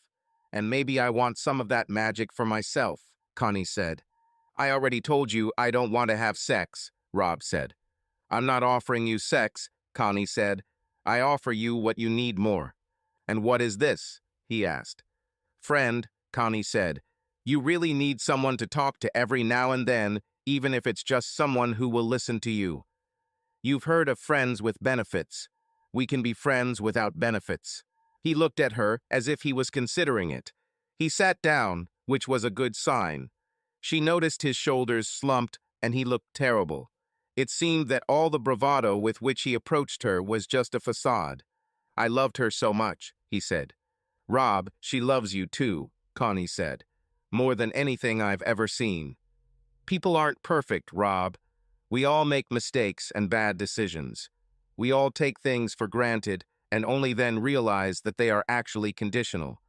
This woman has been living in hell for 11 months now. She had to come to terms with the fact that she did something really stupid that alienated her loved one forever. Can you imagine such pain? His eyes darkened so suddenly that she thought he had blinked. A moment ago, he was sad, depressed, but now an angry bear stood in front of her. He stood up and grabbed Connie's hand, dragging her out of the bar. He led her to his car. She could understand why he loved her. It was the most brilliant black she had ever seen, more polished than most limos. Everything on the car that wasn't black shone with chrome like nothing she'd ever seen. Even the interior was completely black or chrome. When he started the engine, the car vibrated. The next sound she heard was the squeal of tires trying to grip the road. Suddenly, they were suddenly thrown forward at breakneck speed. The cold night air coming through the window calmed Connie slightly. Now, if only he would slow down, she thought. 10 minutes later, they found themselves in front of the lake. He parked at least a foot from the concrete barriers. He explained to her that he was worried about how low the front spoiler was to the ground. "So where did we stop?" he asked. "Oh yes, you talked about hell. You talked about the hell Cheryl went through." Connie nodded and got out of the car. She led him to a bench in front of the gently rolling waves. Under the moonlight, this could have been very romantic under other circumstances. "Do you think the hell she went through is comparable to the fact that I loved a woman so much that I wanted to become a part of her? I loved her so much that I changed my life plans to include her in them. Cheryl was everything to me. Everything I did for us. I always put her first, no matter what. I knew right away when she slept with the first guy. Even after a few days, I waited for her to tell me about it. I knew it had to be a mistake, or she was drunk, or she had been tricked. I tried to forget about it, but I began to wonder if there were others. So I did the cliché thing. I hired a detective to follow her. It was terrible, like I didn't trust her, but I had to know. After all, she was my life. I had already decided not to say anything about the first guy because I didn't want to lose her. I just forgot about my pride and decided to let everything go because I would rather have Cheryl than my pride. When the detective told me about the second guy, I felt bad and literally went home and slept in the guest room because I couldn't see her. I also just stopped having sex with her. I felt like I was dying inside. I couldn't understand why. What did I do wrong? Why doesn't she love me anymore? And then when I got the call from the detective about the third guy, I knew I had to confront her. I was going to just wait for them to finish and leave quietly. But what they said hurt me so much that I could not remain silent. I just wanted her to know that I was still there, and she hurt me so much. I think at that moment I thought that maybe deep down she still cared about me as a person, perhaps as a friend, even if she could never love me the way I loved her, and she did. So I made the biggest mistake of my life. When I walked through the door, they were so busy with each other that they didn't even notice me. I couldn't move, I was just frozen there. It felt like my soul was being torn apart with every move he made. I'm sure women think about it differently, and I've tried to be modern, but I can't. Men are wired to believe that their partners belong to them. And more than that, this was the woman I wanted to be with for the rest of my life. Ever since we became a couple, I foolishly believed that we loved each other and belonged only to each other. My greatest dream was that we would have children and grow old together. Do you know what a pain it is to hear some idiot call your wife his little bad bitch? Do you know what it's like when he asks her if she wants him to knock her up? I almost died when I heard this. My heart was beating so loudly that I was sure they heard it. And then she hurt me again, even worse. I waited, hoped, prayed for her to say no, so that she would remember that this was something meant only for her husband, even if her body no longer belonged to me and perhaps never did. But I very clearly heard her say, "Oh yes, this is what I want." Something inside me died then. I don't think I can ever get it back. Perhaps it was my ability to love or trust or my innocence, but whatever it was gone. I'm a different person now. I'm just not capable of caring about anything anymore. The only thing I appreciate is the car behind us, so I just started applauding them as if I was watching a great movie being played right in front of me. Cheryl became just another available girl for me, and I no longer cared about such women. I warned this guy not to say a word, but he couldn't stop himself from commenting. He forced me to beat him. I was just trying to be modern and mature in this situation. I had already decided to just grab some clothes and leave. After all, Cheryl didn't belong to me. It was her body, and she could share it with anyone. The only reason why one person devotes himself to another is because he loves him. I think it was hard for me to realize that I had dedicated my life to someone who didn't feel the same way about me, so I beat him up. Then I looked at her and just realized that I didn't want to see her anymore. I didn't want any clothes, I just wanted to get as far away from her as possible. She was poison to me. I found a job in a neighboring state and started a new life. None of my friends talked to her. I was very clear that if either of them told her anything about me, he was no longer my friend. The only one I gave a break to was my mom. I knew my mom was getting old and lonely, so I let her talk to Cheryl, but I warned her. If she ever tells Cheryl anything about where I am, I will stop communicating with her. I transferred back here because my mother's health is deteriorating. This city is big enough for both of us. I've been here for over a month now, and I've only run into her once by chance. I'll never go to that bar again. She can take it for herself. I'm not dating, so we won't cross paths. Everything will be fine. I have absolutely no interest in what she does or with whom. She can't hurt me any more than she already has. So please don't tell me any more of that crap about the hell she went through. At least she had a choice. She arranged everything herself. Connie noticed that he became a little calmer. "I'll take you back to the bar," he said. "Sit down," she ordered him. She sat him down on the bench next to her again. "She's not dating anyone. She doesn't do anything. She talks to your mom on the phone and visits her a couple times a week. She's dying because of what she did to your marriage, and so are you. Is there even the slightest chance that you can forgive her?" Connie asked. Rob didn't say anything. The wind made Connie shiver, but she didn't want to leave. Rob was wearing a shirt and sweater. He took off his sweater and draped it over Connie's shoulders. This gesture surprised her. "What do you do for fun, Rob?" she asked. "I wash my car, go to car shows, and work on it," he replied.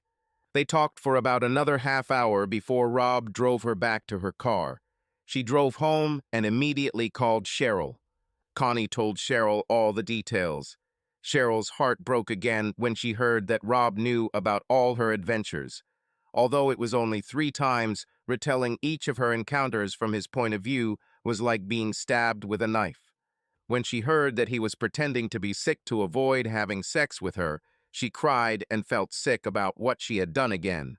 When Connie told her the details from Rob's point of view about the meeting that led to his departure, she even vomited. She imagined herself in his place, watching Greg try to knock her up, even though it was impossible, and she wanted to die. "You didn't tell him that I didn't enjoy sex with Greg or anyone else, and that I was just saying that to get him over it?" she asked. "I don't think he wouldn't believe me," Connie replied. "So my husband really believes that I don't love him and prefer other men?" Cheryl asked. "He must be crazy. I have never loved anyone but him. I respected my parents, but I never felt for them the way I feel for him. He's gone crazy. You have to tell him the truth, Connie. You have to tell him why I did these terrible things," Cheryl said. "Cheryl, you have to give this time," Connie said. "You need to give him time for the pain to subside a little before you try to change his mind." Over the next few weeks, Connie and Rob communicated frequently. First, she called him, and they talked for several minutes. Over time, the conversations became longer and longer, and Rob began to call her himself. Then they started dating and going for car rides. It got to the point where he told her everything. Connie didn't insist on discussing Cheryl. She often told him that Cheryl still loved him, but he ignored it.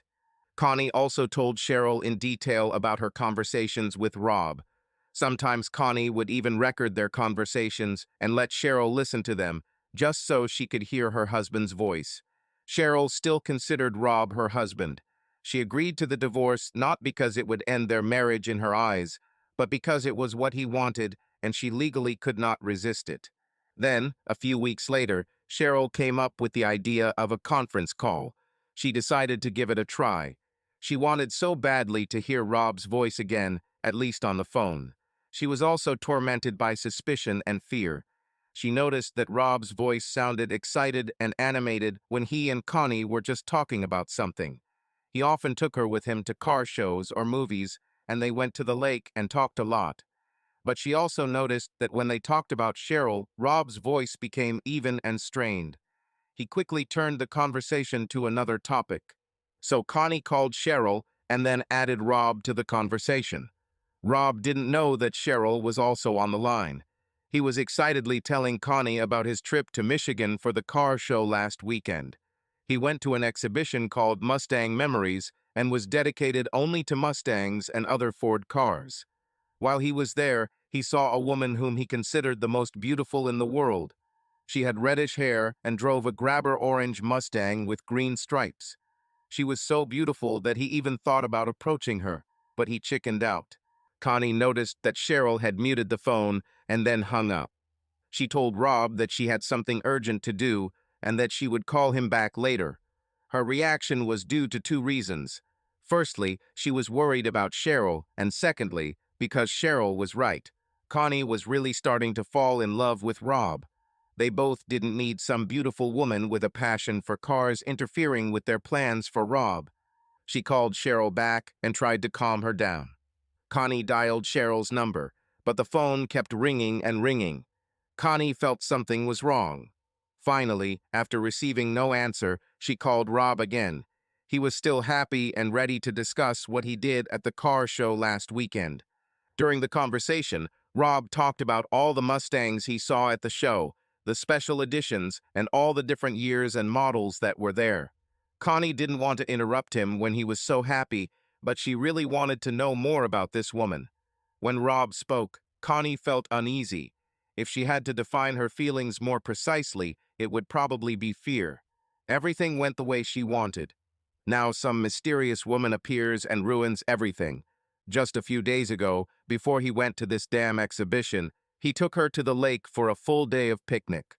They swam, grilled together, talked, and even built a fire and lay on a blanket looking at the stars as the sun set. It was the best date of her life. He asked many questions about her. Connie had dated many guys, but none of them made her feel the way he did. They had long since crossed the line where all he had to do was make a move, and she would sleep with him on demand. She was not going to deceive herself. She wanted him very much. But she was willing to wait because she wanted not just another fling from Rob, but something special. She knew she was walking a very fine line between two people, Rob on one side and Cheryl on the other. She really had to choose between two things she never had. She never had a close friend because women can be extremely jealous of each other, especially when it comes to a woman who attracts men the way Connie did. She also never had a serious relationship with a man. There were lovers, boyfriends, and affairs, but no potential lifelong relationships. Connie knew she couldn't have both. If she gets Rob, she will lose her friendship with Cheryl. And if she remains loyal to Cheryl, she won't get Rob. As Rob continued talking in the background about the Elena specials, Connie heard a knock on the back door. She wondered who it could be that came to her in the middle of the night on Thursday. She looked through the peephole and was relieved to see Cheryl. Connie told Rob to wait a minute and let Cheryl in. Cheryl looked terrible. She was crying again, her eyes were red, and her short hair was disheveled. Cheryl didn't even bother to look at the clothes she was wearing. She had a sneaker on one foot and a sandal on the other. She put on shorts and a jacket, but under the jacket she only had a bra. Connie put a finger to her lips for silence and put her phone on speaker. Rob continued talking about cars. Connie slowly began to lead him to talk about the woman. At first, when he talked about the car, she asked what color it was. Then she started asking about certain colors of cars he had seen. Then she finally started asking about orange cars, and he mentioned a grabber orange Mustang with green stripes. He spent a lot more time talking about the car than he did talking about the woman, so in Connie's opinion, it wasn't that serious. She began asking him general questions about the woman, such as what color her eyes were or what her voice sounded like. Rob then reminded her that he hadn't actually met the woman. He just saw her at an exhibition. Both Connie and Cheryl smiled at this. Both of them had no reason to worry so much.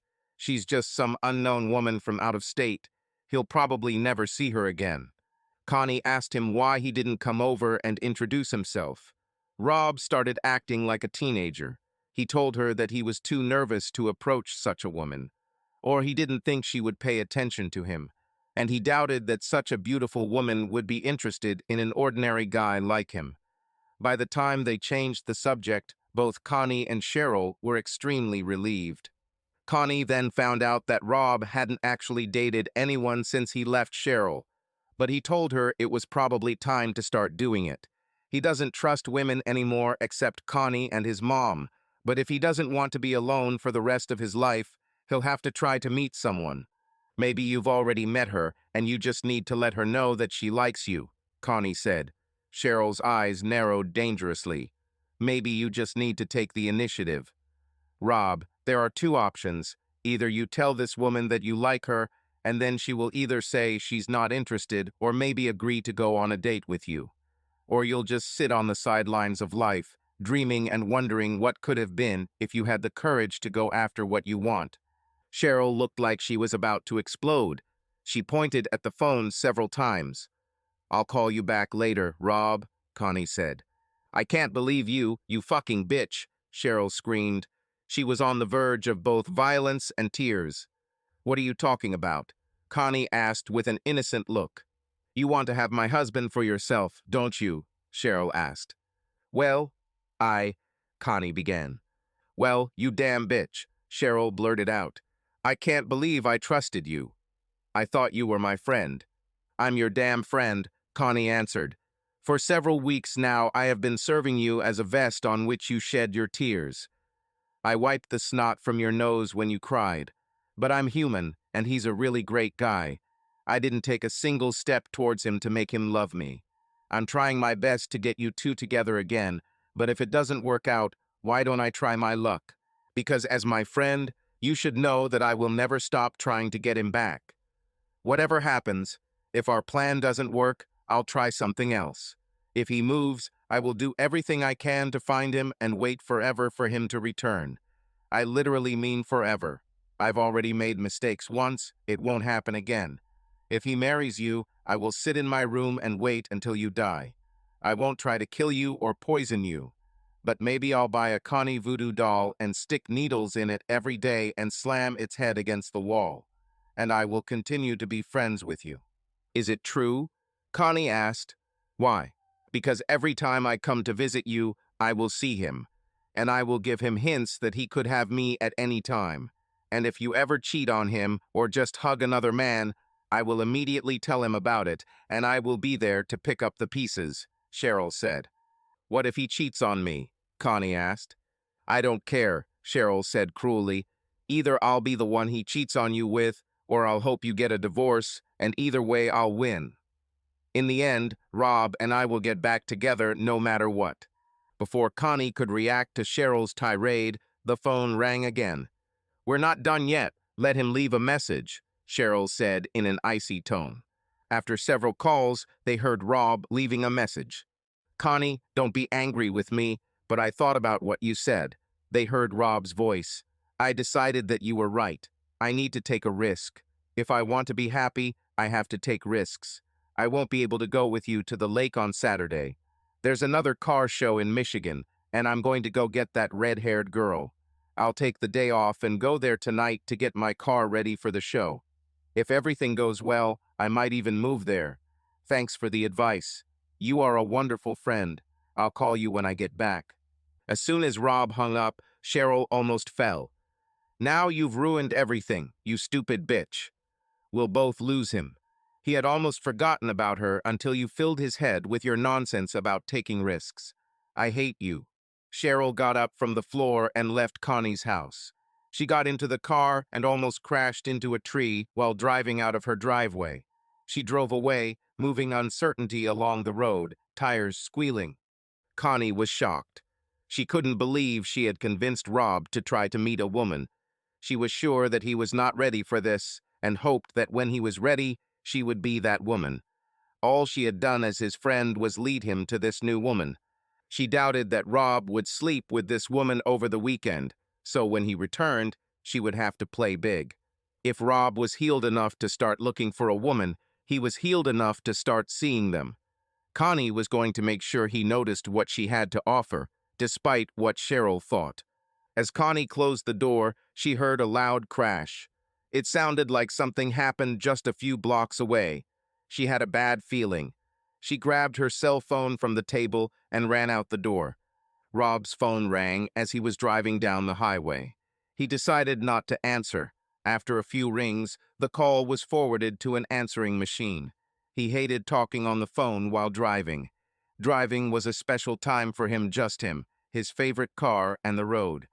Rob liked to drive fast, so he constantly had to be on guard to avoid getting caught or bumping into police cars. The damn phone didn't stop ringing. He took it from the cup holder and looked at the iPhone screen. It was Connie. Hell, he told her he'd call her when he got back. He decided to answer. "What?" he answered sharply. "Rob, are you on your way already?" Connie asked, ignoring his rudeness. "Yes, already," he said. The tension in his voice conveyed obvious anger. "Well, you need to go back now," she said. "I don't know how to tell you this, but Cheryl crashed the car. She was seriously injured and is now in the hospital." Connie heard a loud noise, as if Rob had dropped his phone, and then the sound of squealing tires. "I'm on my way," Rob said. "Which hospital is she in?" Half an hour later, Rob burst into the visitor's lounge. Connie saw him and ran over to hug him. Rob asked her, "What happened? How bad is it? Where is she?" "She's still in surgery, Rob," Connie said. Rob looked shocked. "They're putting a pin in her right ankle to stabilize it. The right leg is broken in 2 places. The left leg and left arm are also broken. She has a severe head injury and has not yet regained consciousness.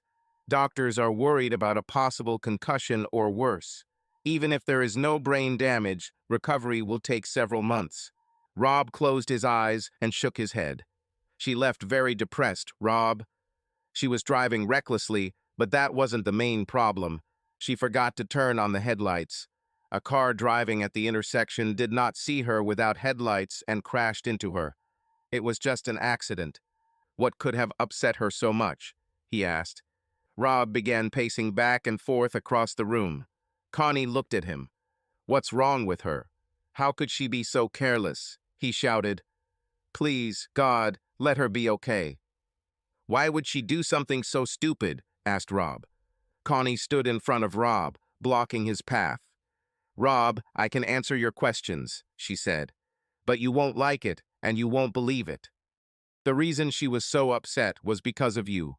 Believe it or not, this woman still loves you. She was so upset that you were going to travel to another state in pursuit of another woman." Rob seemed stunned. It seemed like the very possibility that Cheryl still had some kind of feelings for him just couldn't wrap his head around it. "Connie," Rob said, "until she gets better, let's just agree not to discuss all these issues. Let's focus on doing everything we can to get her better. Then we will deal with accusations and apologies." They waited a long time. At first, they thought that the doctors had forgotten them. The operation lasted more than 4 hours.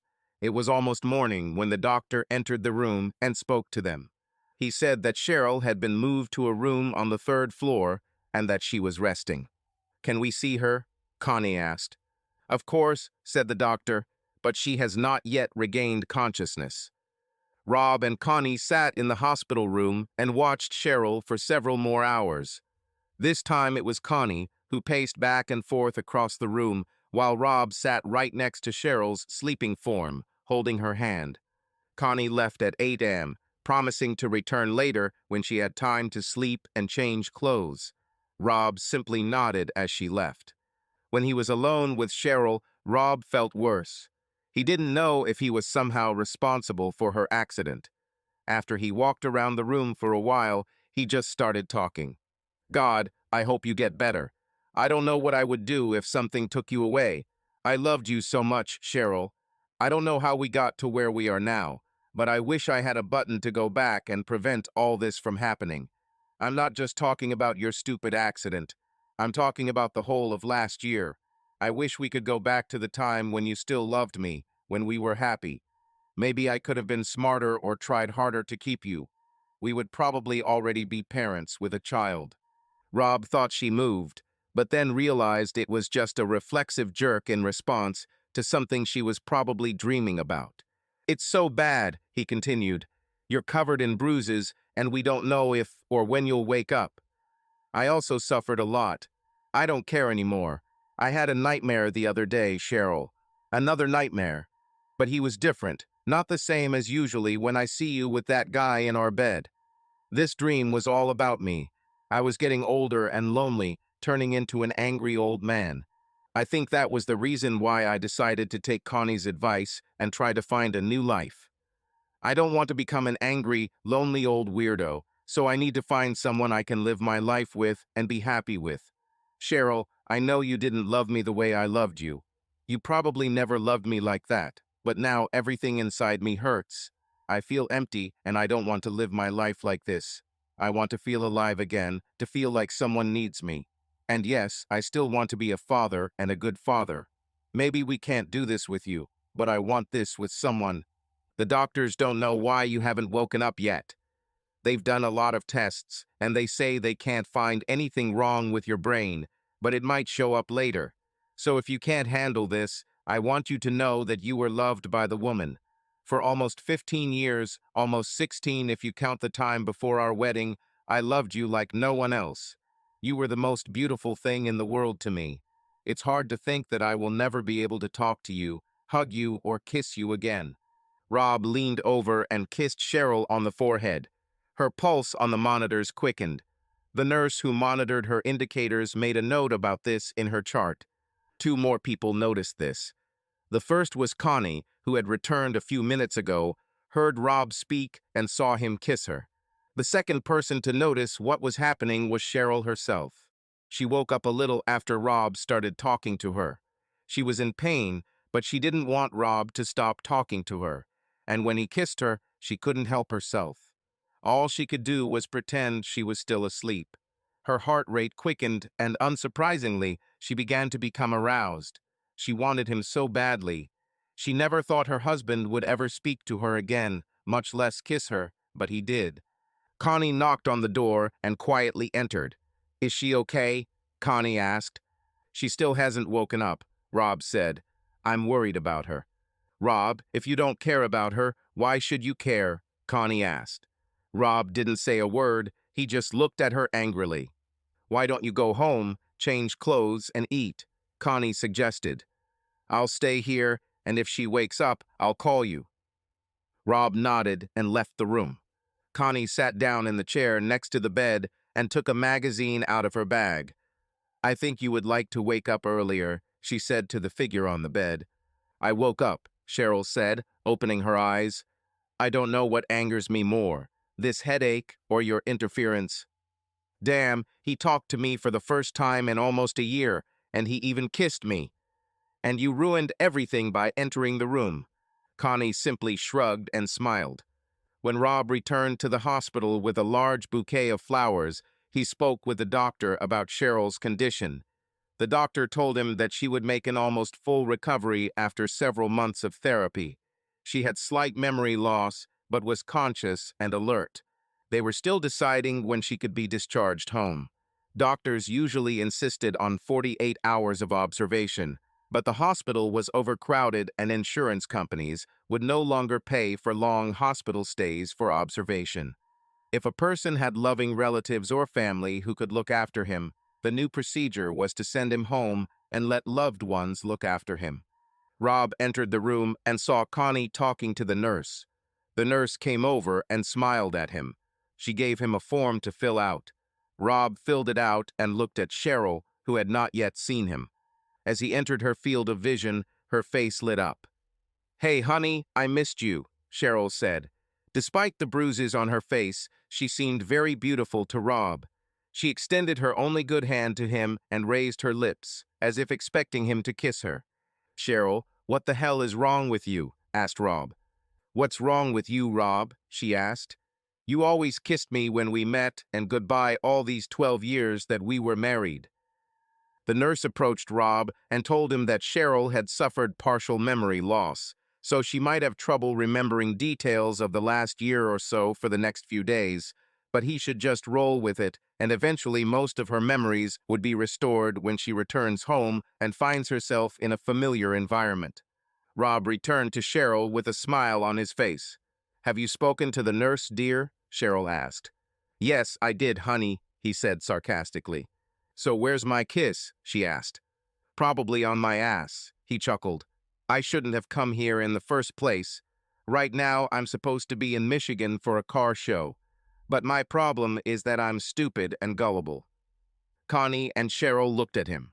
"I was married to you for 14 fucking years, and I truly believed that you loved me too, until I found out how you really felt about me. I did nothing to harm you or take revenge. I just left after you destroyed our marriage and my heart. But apparently, this was not enough for you. Yes, Cheryl, I was your fool. I'm sure you've laughed at me a lot over the years. Ha ha ha. But now I'm not so stupid anymore. Yes, you tugged at the old strings of my heart again and made me come to the hospital scared for you. I think I still have some residual feelings because, like I said, I truly loved you with all my heart. But now you won't deceive me anymore." "What are you talking about?" Cheryl asked through tears. "Of course you love me and I love you with all my heart. That's why we got married. Therefore, we will be together and happy for the rest of our lives." "Cheryl, stop this nonsense," Rob said sharply. "This amnesia won't work on me. Just because I was a fool again and came to make sure you were okay doesn't mean you can pull off this third-rate scam on me. You may have fooled your doctors and nurses, but that trick won't work on me." "What trick?" Cheryl asked. "We got divorced about a year ago," Rob said sharply. "What happened? You ran out of random guys for sex, and you decided to make fun of me again. Maybe I should go home and catch you having sex with your lover again. Honestly, I still have questions about that first time. How was this supposed to work? After he made you a baby, were you going to leave me for him? Or were you going to make me think that puppy in your belly was mine while you continued to have sex with him every chance you got?" "Rob, you don't understand anything. Please let me tell you what really happened," Cheryl sobbed. "Are you going to tell me the truth?" asked Rob. He noticed that the doctor and nurses were nearby and listening. "Yes," Cheryl said. "About all 3 guys?" asked Rob. "Yes," Cheryl said. "And about all the guys after our divorce?" he asked. "It will be easy because there hasn't been anyone since then, not even a date," Cheryl said. "See," Rob said, turning to the doctor and nurses. "This bitch can't be trusted. She is the greatest liar in the world. She doesn't have any memory loss." The doctor and nurses were surprised. "Rob, I made a very big mistake. I wanted to experience something that turned out to not be worth what it cost me," Cheryl said sharply. "But I never lied to you." Rob turned back to Cheryl. "I promised to remain faithful only to him. Disown everyone else," Rob spat. "I remember you saying yes after that. Isn't that considered a lie?" Rob noticed that he was still holding the flowers. He threw them across the room and left without another word. Before Rob got home, he started receiving calls. "What happened to let's just wait for her to come to her senses?" Connie asked. "I get the impression that coaxing your wife off a cliff has become part of my job description." "Listen, Connie, what did you expect?" asked Rob. As soon as she spoke, my BLDL worked. "Yours what?" Connie asked. "My built-in lie detector," Rob said. "It was the first time I spoke to her in a year, and instead of being grateful that I came to her in the first place, she started making fun of me again. This woman doesn't have an honest bone in her. But I suppose this is partly my fault. She'd been fooling me for so long that she naturally thought she could pull the trick again." "Maybe she's right, Rob," Connie said. "What?" said Rob. "I think you're a fool too," Connie said. "For 2 reasons, not one at a time." "I saw through her trick," Rob said. "She didn't deceive me." "The first reason," Connie said. You see a woman who doesn't care about you and who is trying to play some kind of game with you, although in reality, this is not the case at all. You've never allowed her or anyone else to explain your feelings, and you probably never will. What I saw was a woman who loves you so much and desperately that she would do anything, even the stupidest things, to get you back. Yes, of course, said Rob. She only wants me back because her lovers won't want her until she gets better. She doesn't have lovers, Rob. If there are any, they must be pretty perverted, sitting around night after night listening to her cry for me. You were madly, passionately in love with each other for 14 years.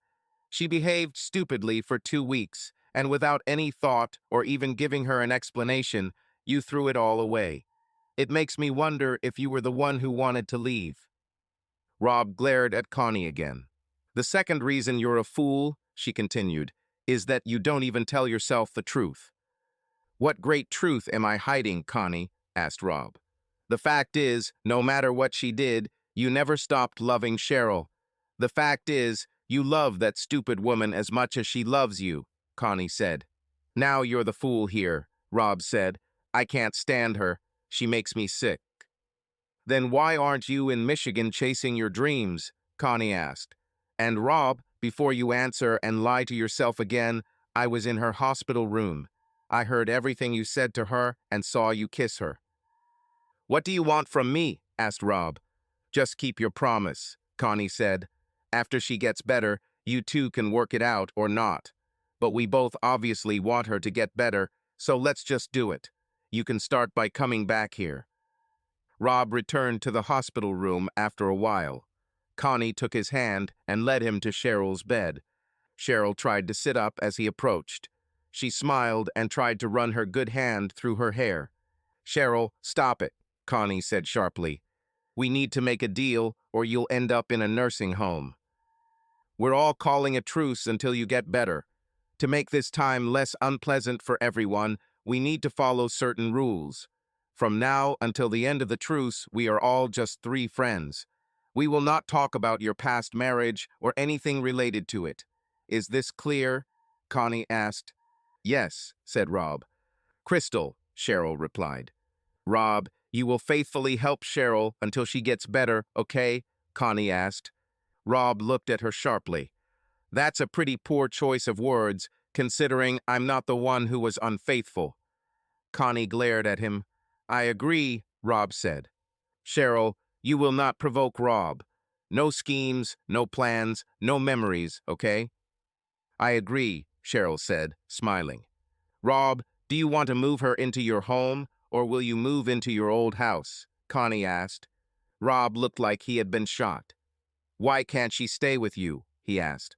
Because 3 of us, or even 2, won't fit in my apartment. It's too small, Connie said. I know this will be the hardest for you, Rob, Connie said. If you go back to your place, she will know where you live. On the other hand, there are too many bad memories for you in the other house. We'll use her house, Rob said. This is our house, Cheryl responded sharply, starting to cry. This house you bought for me is still your house. Why is she crying? Asked Rob. Cheryl didn't wait for Connie to pass on the question. She noticed that Rob wasn't talking to her. Because I love you so much, Rob, and you don't even trust me enough to let me know where you live. Connie knows where you live, and you've only known her for a few months. You can't wait for me to get better so you can move on with your life. I'm like broccoli to you. The doctor tells you to eat it for a few weeks to get rid of the rash. So you eat it for these weeks, and then you throw every single piece out of the house and never eat it again. You would rather go back to where I betrayed you than let me see your new home. While you're there, every time you pass by that room, you'll remember what happened there, and you'll hate me even more. By the time this is all over, I won't have a chance to get you back. You're not even talking to me now. You ask Connie everything, even when I'm sitting right here. Rob began. You, think I'm worthless, Cheryl said. I'm sitting here dying just for you to touch me like I've been doing for a year, and you don't even look at me. What a truce. You know what's funny, Rob? In your little speech, you said you were a fool. Well, me too. Because I almost died in that accident yesterday, but I would do it again just so you could sit here and call me an easy girl and tell me how much you hate me. No, I changed my mind, Rob. You're a fool too because you can't understand how much I really love you." After that, no one spoke for a long time. More than 3 days passed before Cheryl was sent home. A hospital bed was set up in Cheryl's living room. Rob slept in the guest room. When Connie stayed overnight, she slept in Rob and Cheryl's old room. Cheryl hasn't returned to that room since Rob left. It was too painful for her. Cheryl usually slept in the same room where Rob now slept. The first night he stayed there, he couldn't sleep because of her smell on the sheets. It almost drove him crazy. Rob or Connie had to stay with Cheryl almost constantly. She needed help with almost everything, including bowel movements and hygiene. The first time Rob had to help Cheryl pee, he nearly died from embarrassment. "You can watch if you want, Rob," Cheryl grinned. "That was before I knew I wasn't the only one into you," Rob responded sharply. "Rob, you were the first and only," Cheryl said. "Oh, I feel honored," Rob chuckled. "Out of the millions of boyfriends you've had, I've been lucky enough to be with you more than once. It's a pity that I wasn't the last." "Oh, but you'll be the last, Rob. I can guarantee it. Nobody touched me for over a year. And once you and I make love again, no one else will ever even see it." "Well, maybe just the doctor who will deliver our children," Cheryl said. Rob just rolled his eyes. "Let's go back to the truce," he said when she had finished with the vessel. After this conversation, more than 2 days passed before Rob and Cheryl were able to speak to each other again. But they settled into a rhythm, watching TV together or talking every night after dinner, except for the nights Connie stayed with Cheryl to give Rob a break. As long as they didn't talk about the past or the possibility of them getting back together, they got along great. "Why did you buy this car?" Cheryl asked one day. "I don't know," Rob said. "I've always wanted one, and this seemed right." "Why didn't you buy it while we were together?" she asked. "We could afford it." "When we were together, as you call it," Rob said, "it was more important to me that we save money for our future, for our children, and for things that make you happy," Rob said. "What do you mean, together, as I call it?" Cheryl asked. "Rob, I'm not trying to start a fight with you. I don't want to fight with you. But it's very important to me that you understand some things." "Remember the rules of the truce," Rob said. "Okay, what's her name?" Cheryl asked. "Whose name?" asked Rob. "That car you wash every damn night. You know, Rob, both my legs are broken, so I can't go anywhere. Until the area around the studs hardens, I can't even sit in a wheelchair. So some nights, instead of watching TV or reading, I ask Connie to open the windows and I watch you. This is my favorite activity. You run your hands over every inch of this car with such love, just as you used to do with me. You clean it and polish it the way you massaged me before. When you work on this car, you smile. This is the only time you smile. I would give my life for you to smile at me like that. And then, when it's all finished and the car is washed and polished, you lean over and kiss the damn car, and my heart breaks because all the love that should be mine, you give to the car. So tell me, Rob, what the name of this damn car is." By the end of the second week, the nurse began to gradually wean Cheryl off the pain medication drip. She was also given sleeping pills to help her sleep. The idea was that she would take painkillers during the day and sleeping pills at night. Cheryl tried her best to respect the truce, but often broke it. Every evening, no matter who she had to spend the night with, Rob or Connie, she always told Rob good night and that she loved him. Rob always chuckled and said, "Truce." Cheryl didn't know how long it went on, but one night she got really angry with Rob. They were watching a TV show and Rob was crazy about the star of the show. Cheryl told him she was tired and wanted to sleep. Rob turned off the TV and gave her sleeping pills. It usually took effect on her very quickly, and she usually fell asleep within 20 minutes of taking it. But there was something different that night. Perhaps it was her anger. She couldn't sleep for a long time. Her thoughts were already on the verge of sleep when she noticed Rob looking around. She wondered what he was doing. Maybe he was looking for Connie. Maybe they have sex while she sleeps. Rob looked around to make sure Connie wasn't around, and then surprised her even more. He walked over to Cheryl's bed and kissed her tenderly on the cheek. "Good night, darling, I love you too," he said, and then went to bed alone. Cheryl couldn't believe this happened. How long did he do this?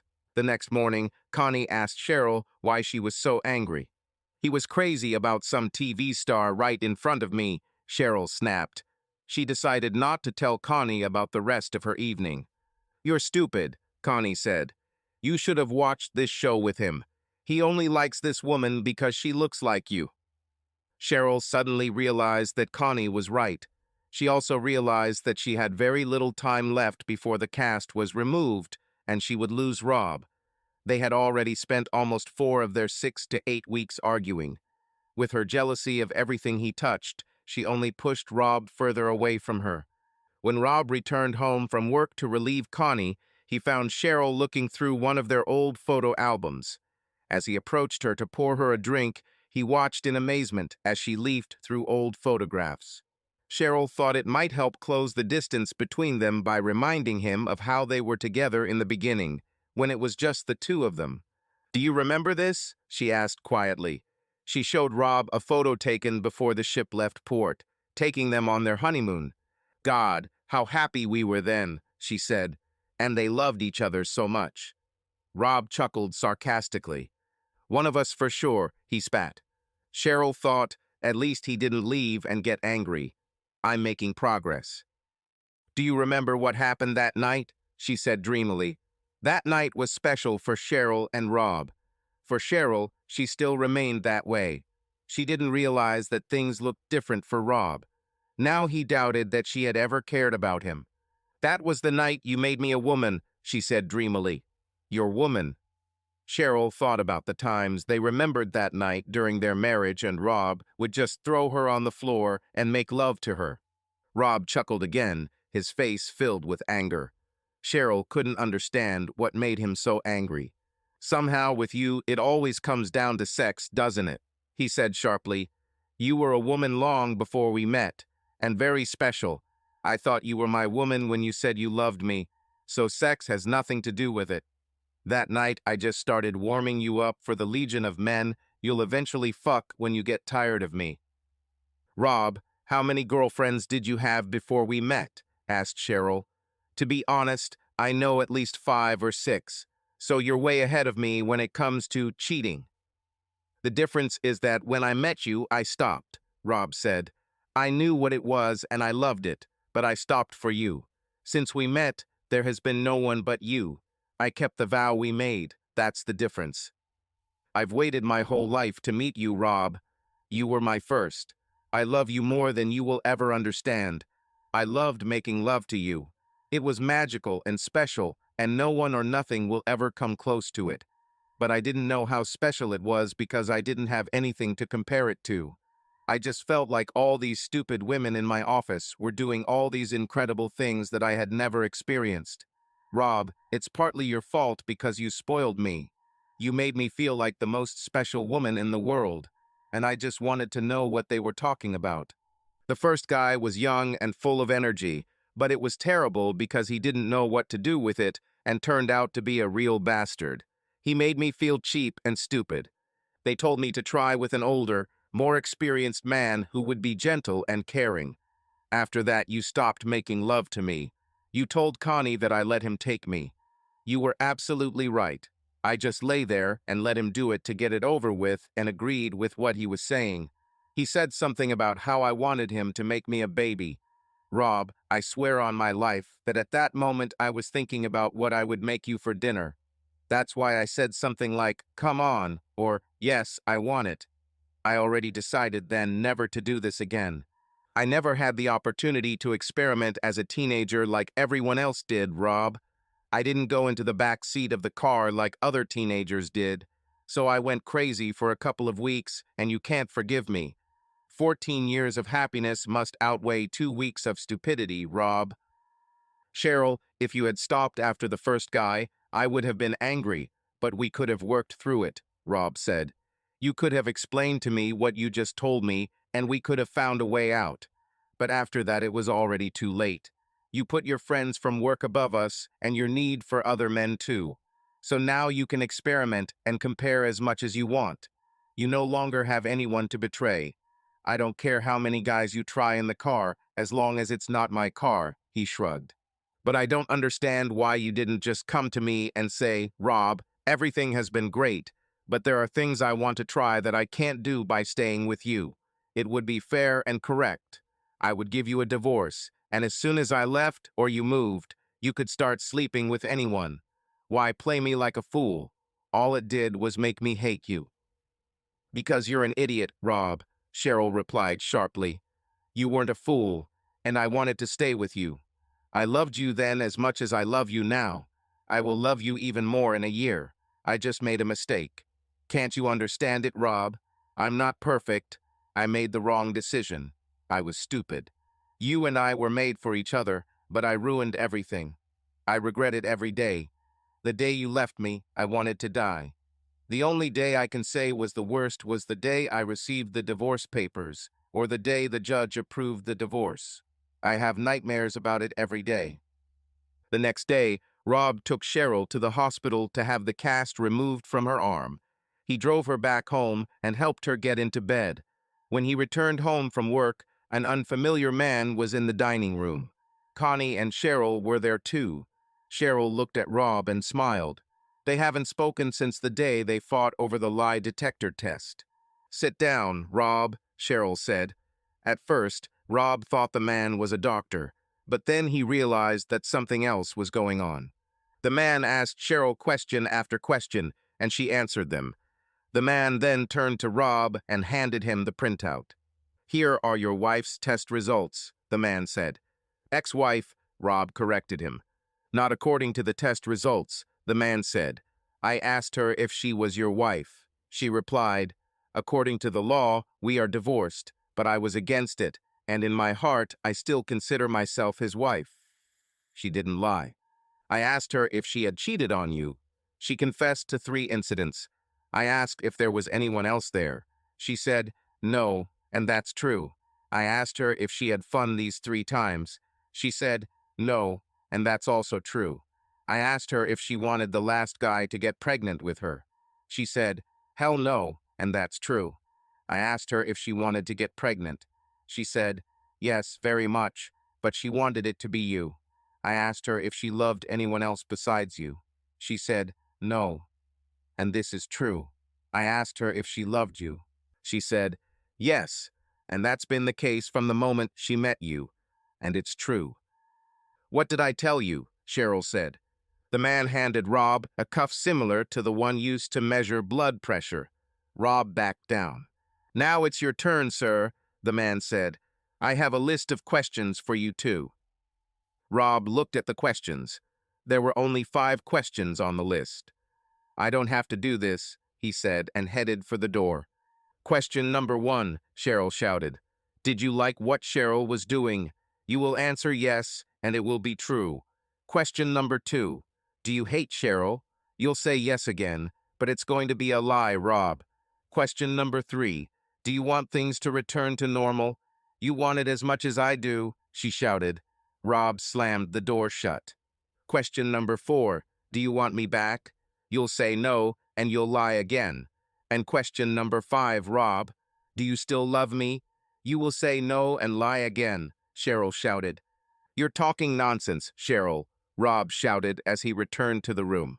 Rob, you too, she replied sharply. You're just stubborn. If you hate me so much, then why do you tell me that you love me and kiss me goodnight every night when you think I'm sleeping? Rob, you even kissed me in the hospital. Why is it so hard for you to be honest? The only thing that separates us now is your damn ego. And the fact that you have already betrayed what we had, Rob said. I won't let you hurt me again. Never, regardless of how I feel. They sat for a long time, glaring at each other, and then Rob walked up the stairs to his room. You pushed him too hard, Cheryl, Connie said. I know, Cheryl said, crying. But he pisses me off so much. Sometimes when I look at him, I want so badly to just touch him, but I can't. When we watch TV together in the evenings, it drives me crazy that I can't kiss him or hug him. I just feel pain all the time. I'm desperate. I thought that maybe when he saw the test results, he would at least understand that I was telling him the truth. I'm not sure he even noticed, Connie said. But I'm sure when you tried to get him to take the test too, it was a bad idea. Cheryl, I've told you from the beginning that we need to proceed slowly and carefully. We see it differently than men. For most men, cheating on their woman is a blow to their ego and masculinity. What you call curiosity or experimentation will be perceived by most men as not being important enough to you. If he takes you back for some reason, he will have to face the fact that many people will consider him a weakling. So no matter how much he loves you, and let's face it, we know he does, all you just did was push him even further away from you. Cheryl nodded.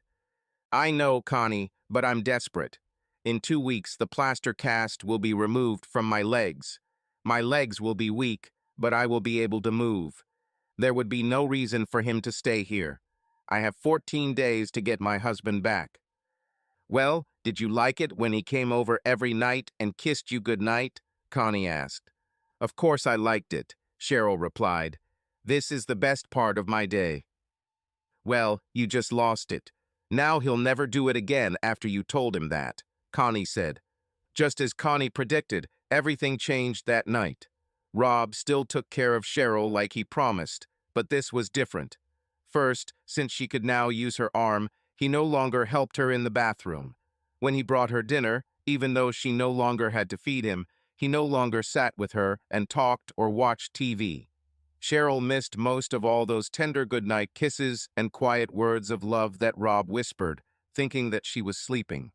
No matter what she said or did, Rob never spoke to her again, except to ask if she needed help or what she wanted for dinner.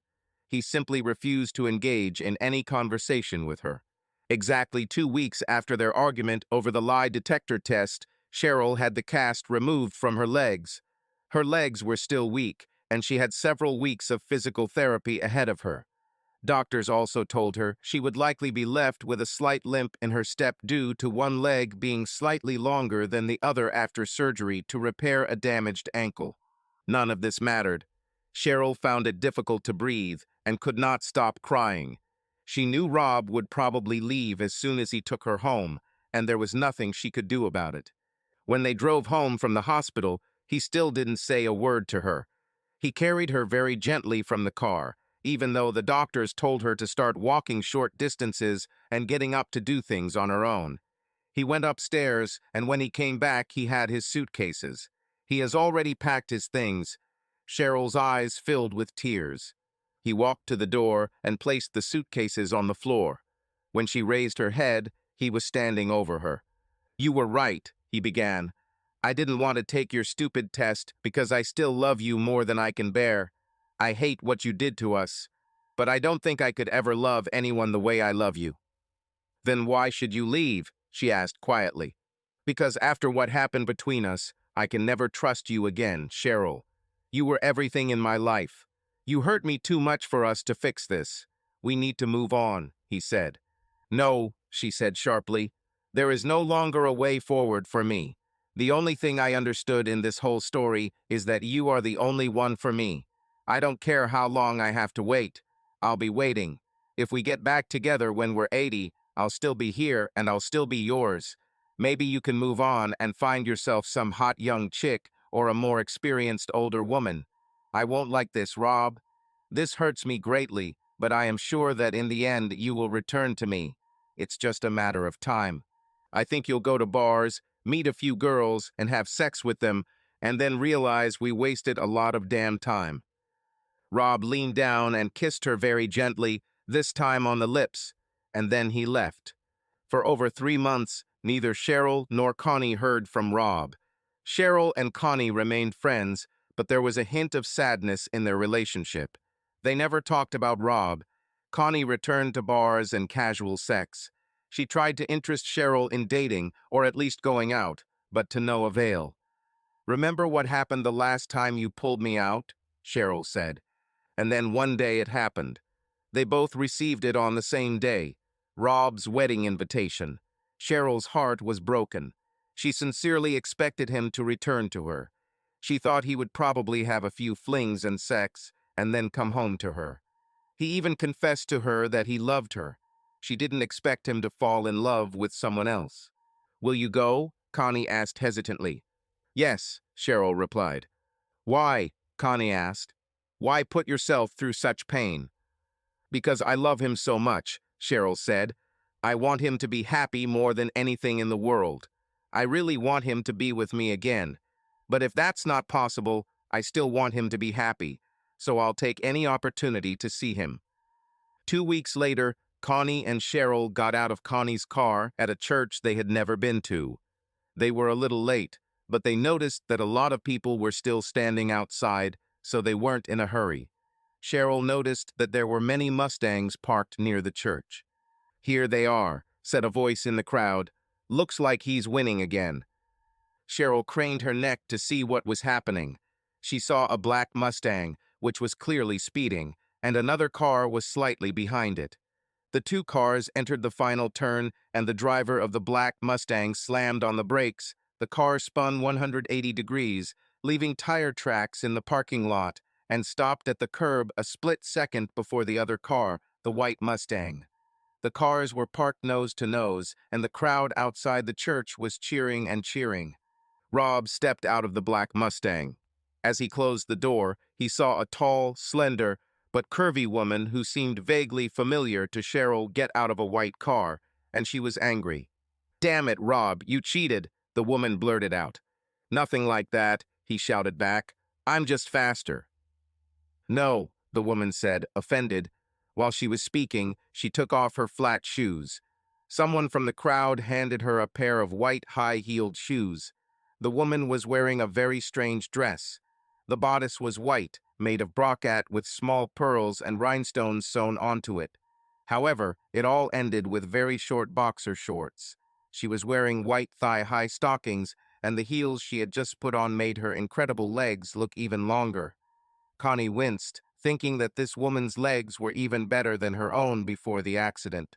"I won fair and square, now pass on the winnings," Rob said. His eyes burned with fire. "You won't get anything," the woman snapped. Something in her face haunted Cheryl's memory. Someone in the crowd handed the woman a long silk skirt, which she snapped up, completing her very elegant wedding attire. Someone also gave Rob a tuxedo jacket. The woman looked at Rob angrily, but then, when he put on his jacket, her face melted into a smile that conveyed her feelings for Rob to everyone present. "Okay, you won, even though you cheated," the woman said. "Here's your prize." She stepped into Rob's arms, and they kissed for a long time. "I love you, Rob," the woman said, and Cheryl's heart broke. "Now let's get married." "Me too, Molly," Rob repeated. Then they entered the church. Cheryl fell to her knees, ruining the dress she had spent a week's salary on. She couldn't go into that church and watch Rob marry Molly. She knew that Rob was exactly what Molly was looking for.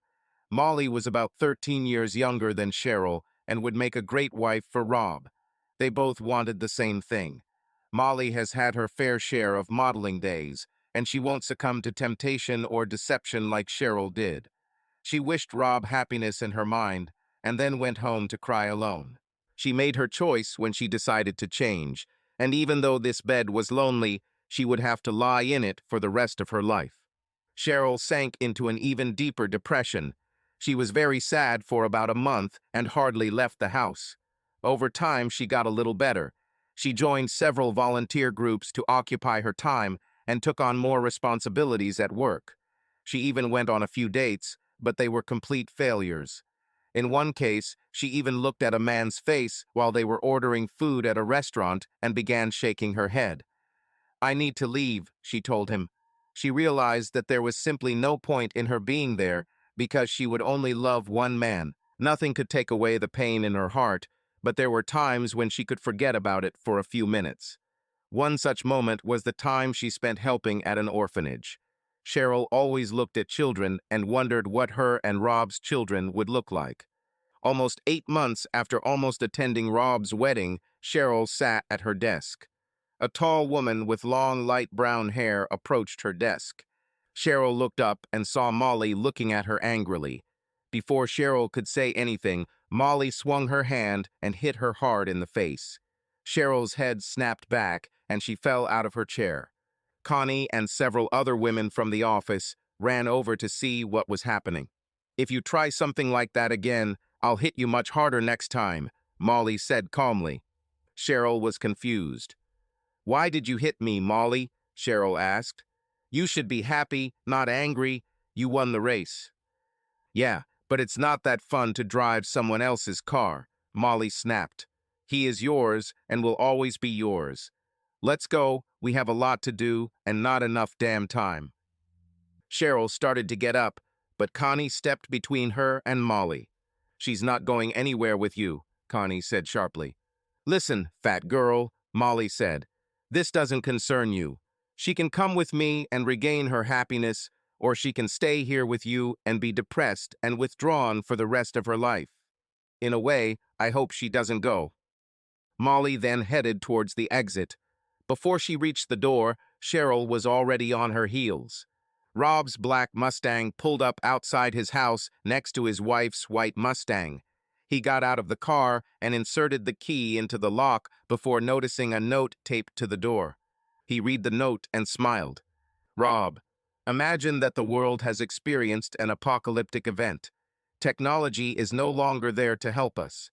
Most of humanity was destroyed. You wander blindly through the wasteland, sleeping in burnt-out buildings or wherever you have to, finding shelter and a roof over your head. On this particular evening, you find the bedroom upstairs. You get into bed and undress, only to find that someone is already there. It's a woman, but for some reason she can't speak. You can't talk either. She is also naked. What happens next is up to you. Remember, you both can't talk. Therefore, you must express your feelings for her in a different way, and don't turn on the light." Rob laughed. Molly was always coming up with something new to keep their personal lives fresh. This was another of her role-playing fantasies. Well, he could do it. He walked up the stairs and entered their bedroom. The curtains were closed and the room was completely dark. He went to the bed and found that she was not there. "Molly," he said. "Damn it, Rob, no talking, remember," he heard her say. "I rearranged the furniture, so come find me. Now shut up, or you won't get anything." Rob looked around the room carefully. He tried to feel the space around him. He came across a long, relatively narrow pillar. It looked like one of the legs of their massive sleigh bed. He moved his hand forward and found the mattress.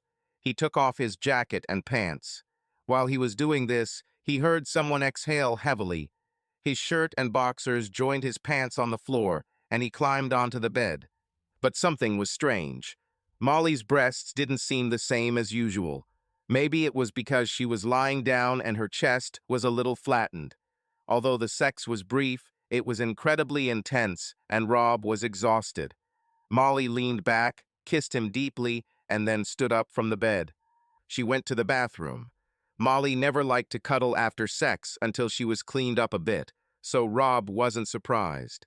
He lay in the darkness for a few more seconds until he heard Molly's voice put an end to the fantasy. "How do you like it, Rob?" she asked. "It was the best," Rob said. "The best of me or the best of the last few years?" Molly asked. "Neither," Rob said. "It was the best sex of my life. The first time was wild and rough. The second time was gentler and more romantic. It was the best of both worlds, and the way you moved, darling, was just perfect." Molly turned on the light. Rob was having a hard time focusing, but it looked like Molly was sitting on her suitcases, fully dressed. "How did you get dressed so quickly?" asked Rob. "Honey, I was dressed the whole time," Molly replied. "What's going on here?" asked Rob. "Rob, I love you," Molly said. "Is it true? Remember the offer I received a few weeks ago to return to modeling?" "Yes," said Rob. "I told you I would go to New York with you if that's what you really want." "I know you would go, Rob. You are a wonderful person. I really love you. We would have a great life together and you would have a good time," Molly said. "But I don't want you to just feel good. I want you to be happy, but with me you could never be happy." What do you mean? Asked Rob. Rob, don't you even notice that sometimes during sex you call me Cheryl? I'm sorry, Rob said. It's probably just a habit. We have been together for a long time. I thought so too for a while, Molly said. But lately you've been crying in your sleep and saying I love you, Cheryl, while you sleep. That's why I decided to give you a sex test today. Well, I passed it, didn't I? Asked Rob. Today was wonderful. I told you it was the best sex I've ever had with anyone. No, Rob, Molly said. You failed it. Today was the best sex of your life because it was with the person you were meant to be with. Rob looked at her like she was crazy. Molly shrugged her shoulders and walked over to the bed. She hugged Rob and kissed him. I left the divorce papers on the kitchen table. We've been together for less than a year, so there's nothing to share. You two should definitely name that damn kid after me. She pulled away from him and looked at her watch. Damn, she said. I need to catch a plane.